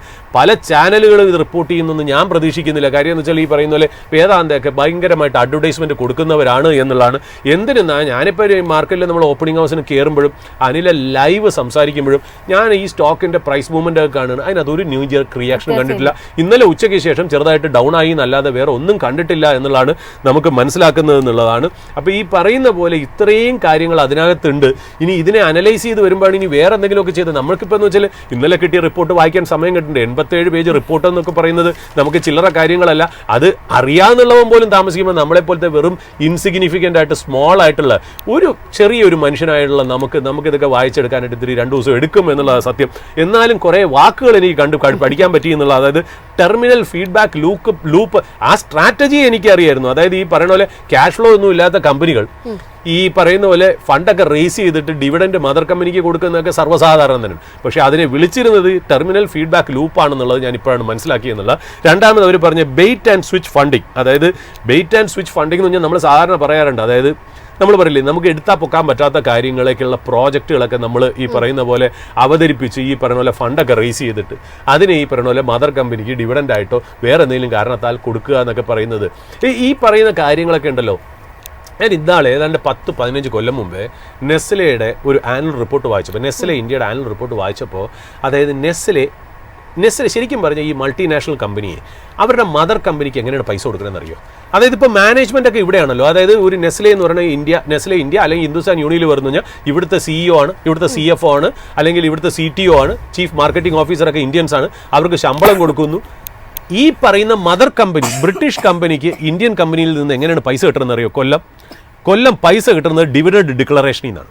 ഈ ഡിവിഡൻഡ് ആണ് ശരിക്കും പറഞ്ഞാൽ ഇവർക്ക് കിട്ടുന്നത്. അല്ലെങ്കിൽ റോയൽറ്റി ഫീ, മനസ്സിലായല്ലോ, റോയൽറ്റി ഫീ അവരുടെ ബ്രാൻഡ് നെയിം യൂസ് ചെയ്യാനായിട്ട്. മനസ്സിലായി, നമ്മൾ തന്നെ ഈ മാരുതി സുസുക്കിക്ക് കാശ് കൊടുക്കണം എങ്ങനെയാണെന്നറിയോ?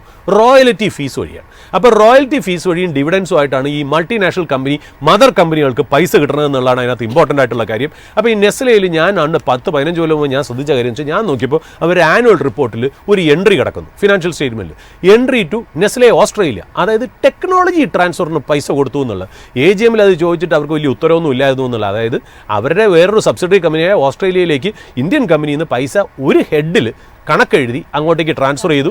ഓസ്ട്രേലിയയിൽ നിന്ന് ചിലപ്പോൾ പൈസ ചിലപ്പോൾ നെസ്ലെ സ്വിറ്റ്സർലൻഡിലേക്ക് ട്രാൻസ്ഫർ ചെയ്യാൻ എളുപ്പമായിരിക്കാം അവിടുത്തെ ഫോറിൻ ട്രേഡ് റൂൾസ് എന്ന് പറയുന്നത് എന്താണെന്നറിയില്ല. അപ്പോൾ ഇങ്ങനത്തെ കാര്യങ്ങളൊക്കെ സർവ്വസാധാരണ, ഇതൊക്കെ മിക്കവരും ചെയ്യുന്നതാണ്. പക്ഷേ അത് എത്രത്തോളം നമ്മളെ ഇമ്പാക്ട് ചെയ്യുന്നുള്ളതാണ് അതിനകത്ത് ഇമ്പോർട്ടൻ്റ് ആയിട്ടുള്ള ഒരു കാര്യം. അപ്പോൾ വേദാന്തയെ സംബന്ധിച്ചുള്ള കാര്യങ്ങൾ നമ്മളിപ്പോൾ ഈ കിട്ടുന്ന ഇൻഫർമേഷൻ ഈ മണിക്കൂറിലുള്ള നമ്മൾ വെളിപ്പെടുത്തിയെന്നുള്ളൂ. വേദാന്ത ഇതിനൊരു റീബട്ടൽ കൊടുത്തിട്ടുണ്ട്. അവർ പറഞ്ഞിരിക്കുന്നത് ഇതൊക്കെ മലേഷ്യസ് ആണ്, ഈ അലഗേഷൻസ് ഒന്ന് ബേസ്ലെസ് ആണ്. ഇത് ഞങ്ങളുടെ ഗ്രൂപ്പിനെ ഡിസ്ക്രെഡിറ്റ് ചെയ്യാൻ വേണ്ടിയിട്ട് ഞങ്ങളുടെ ഗ്രോത്ത് കണ്ട് സെൽഫിഷ് ആയിട്ടുള്ള ആൾക്കാരാണ് ഇത് ചെയ്യുന്നത്. അതുമാത്രമല്ല ഈ റിപ്പോർട്ടിൻ്റെ ടൈമിങ്ങിനെ ഞങ്ങൾ സംശയപ്പെടുത്തുന്നു. കാര്യം വേദാന്തയെക്കുറിച്ച് ഒരു കാര്യം കൂടെ ആ റിപ്പോർട്ടിൽ എഴുതിയിട്ടുണ്ട്. ഈ ഡീമർജർ എന്ന് പറയുന്നത് വെറും ഫാർസാണ്. വെറും ഈ പറഞ്ഞ പോലെ ഈ ഇവർ ചെയ്യാൻ പോകുന്ന ഡീമർജർ വാല്യൂ അൺലോക്കിംഗ് ഒന്നുമില്ല, പകരം ഡെപ്റ്റ് അൺലോക്കിംഗ് ആണ് എന്നുള്ളതാണ് പറഞ്ഞു വെക്കുന്നത് എന്നുള്ളത്. അപ്പം വേദാന്ത ഗ്രൂപ്പ് ഇപ്പോൾ റീബട്ട് ചെയ്തിരിക്കുന്നത് വെച്ചാൽ ഞങ്ങളുടെ ആ റീസ്ട്രക്ചറിംഗ് എന്ന് പറയുന്ന ഷെയർ ഹോൾഡേഴ്സിൻ്റെ വാല്യൂ ക്രിയേഷൻ നശിപ്പിക്കാൻ വേണ്ടി മനഃപൂർവ്വം ചെയ്ത ഒരു പരിപാടിയൊക്കെയാണെന്നാണ് വേദാന്ത ഇപ്പോൾ പറഞ്ഞു വയ്ക്കണമെന്നുള്ളത്. ഞങ്ങൾ ഫോക്കസ് ചെയ്യുന്നത് ഞങ്ങളുടെ ബിസിനസ്സും ഞങ്ങളുടെ ഗ്രോത്ത് മാത്രമാണ്. ഈ പറയുന്ന പോലെ ഈ കിടക്കുന്ന ഇവർ പറഞ്ഞിരിക്കുന്ന ഇൻഫർമേഷൻ ഒന്നും ഒരു പുതുമയില്ല. പബ്ലിക് ഡൊമൈനിൽ അവൈലബിൾ ആയിട്ടുള്ള ഇൻഫർമേഷൻ തിരിച്ചും മാറ്റിയും മാനിപ്പുലേറ്റ് ചെയ്തുമാണ് ഈ പറയുന്നത്. അതുകൊണ്ട് ഞങ്ങൾ എല്ലാവരോടും, എല്ലാ ഷെയർ ഹോൾഡറിനോടും, എല്ലാ സ്റ്റേക്ക് ഹോൾഡേഴ്സിനും പറയുന്നത് നിങ്ങൾ ഈ സ്പെക്കുലേഷനിലൊന്നും ചെന്ന് വീഴാതെ നിങ്ങൾ മുന്നോട്ട് പോവുക എന്നുള്ള ഈ ഇൻഫർമേഷനാണ് അവർ കൊടുക്കണമെന്നുള്ള. But we do not know. നമുക്ക് ഈ പറയുന്ന പോലെ അത് ശരിയാണെന്നോ ഇതൊന്നും പറയാൻ നമ്മൾ ആളല്ല. നമ്മുടെ അതിൻ്റെ ബാലൻസ് ഷീറ്റ് വെച്ച് നമ്മൾ ഇനി ഓരോന്ന് പഠിക്കേണ്ടതായിട്ടുണ്ട്. പിന്നെ ഞാൻ അതിന് സമയം ചിലവാക്കാമെന്ന് വെച്ചാൽ ഞാൻ അല്ലെങ്കിലും വേദാന്തയെ ഇഷ്ടപ്പെടുന്ന ഒരാളല്ല. ഞാനത് ഒരിക്കലും ഒരു നമ്മുടെ ആരുടെയും മുന്നിൽ ഒരു അവതരിപ്പിക്കാനൊന്നും സാധിച്ചില്ല. ഇനി എന്തെങ്കിലും ന്യൂസ് വരുമ്പോൾ ആ സ്റ്റോക്കുകളെ നമ്മളിവിടെ ചേർത്ത് പറയുന്നല്ലാതെ എനിക്ക് ഇഷ്ടമുള്ള ഒരു ബാലൻസ് ഷീറ്റുള്ള കമ്പനിയോ മാനേജ്മെൻറ്റോ ഒന്നും അല്ല. നമ്മൾ ചിലപ്പോൾ നെഗറ്റീവായിട്ട് ചിലപ്പോൾ വേദാന്തയെ അവതരിപ്പിക്കും, അല്ലെങ്കിൽ അതിൻ്റെ ന്യൂസ് ചിലപ്പോൾ വന്നു കഴിഞ്ഞാൽ നമുക്ക് ചിലപ്പോൾ നിർബന്ധിതരാം നമ്മൾ ഇത് അവതരിപ്പിക്കാനായിട്ട്. പക്ഷേ ഈ പറയുന്ന പോലെ ആ കമ്പനി ഒരു നോ ഗോ ആണ് എന്നെ സംബന്ധിച്ചെന്നുള്ളത്. പക്ഷേ ഇൻവെസ്റ്ററെ സംബന്ധിച്ച് ശ്രദ്ധിക്കുക, ഞാനിതൊരു നെഗറ്റീവിന് വേണ്ടി പറഞ്ഞാൽ വന്ന ഇൻഫർമേഷൻ നമ്മൾ പറഞ്ഞു എന്ന് മാത്രം. ഇതൊരു സെൽ അഡ്വൈസും അല്ല, ബൈ അഡ്വൈസും അല്ല, സോളിസിറ്റേഷനും അല്ല, ഞങ്ങൾ റെക്കമെൻഡേഷനും അല്ല. നിങ്ങളൊരു investment adviser, SEBI registered investment അഡ്വൈസറിനെ കണ്ട് മാത്രം നിങ്ങൾ തീരുമാനമെടുക്കുക. ഞാൻ ഈ പറഞ്ഞത് കിട്ടിയ ഇൻഫർമേഷൻ, ആ റിപ്പോർട്ട് വായിച്ചെന്നുള്ള ഇൻഫർമേഷനാണ്. ഹിന്ദുസ്ഥാൻ സിങ്കും വേദാന്തയും സ്റ്റെർലൈറ്റ് ടെക്നോളജീസുമാണ് ഇമ്പാക്റ്റഡ് സ്റ്റോക്സ് എന്നുള്ള പറഞ്ഞു വയ്ക്കുന്നത്. ഏതായാലും നിലവിൽ വേദാന്തയെ സംബന്ധിച്ച് ഏറ്റവും പോസിറ്റീവായിട്ട് പറയുന്ന കാര്യം ഡിവിഡൻഡ് നൽകുന്നു, കടം കുറച്ചുന്നു, ആ കാര്യങ്ങളൊക്കെ തന്നെ അടിമുടി തകർക്കുന്ന തരത്തിലുള്ള അലിഗേഷൻസ് ആണ് ഉയർന്നു വന്നിരിക്കുന്നത്. എന്നാലും അതിനെക്കുറിച്ചുള്ള കൂടുതൽ റിപ്പോർട്ട്സുകളൊക്കെ പുറത്ത് വരേണ്ടതുണ്ട്. നമുക്ക് വെയിറ്റ് ആൻഡ് വാച്ച് പോളിസി തന്നെയായിരിക്കും നല്ലതെന്ന് തോന്നുന്നു. ഏതായാലും ഇന്നത്തെ ഈ ഒരു ഓപ്പണിംഗ് അവേഴ്സിൻ്റെ സെഷൻ ഇവിടെ വൈൻഡ് അപ്പ് ചെയ്യാനുള്ളൊരു സമയമായിരിക്കുകയാണ്. മാർക്കറ്റിൻ്റെ കൂടുതൽ അപ്ഡേറ്റ്സും അതിനോടൊപ്പം തന്നെ മറ്റ് ഡീറ്റെയിൽസും ഒക്കെ ആയിട്ട് വീണ്ടും അടുത്ത മണിക്കൂറിൽ കാണാം. നന്ദി, നമസ്കാരം.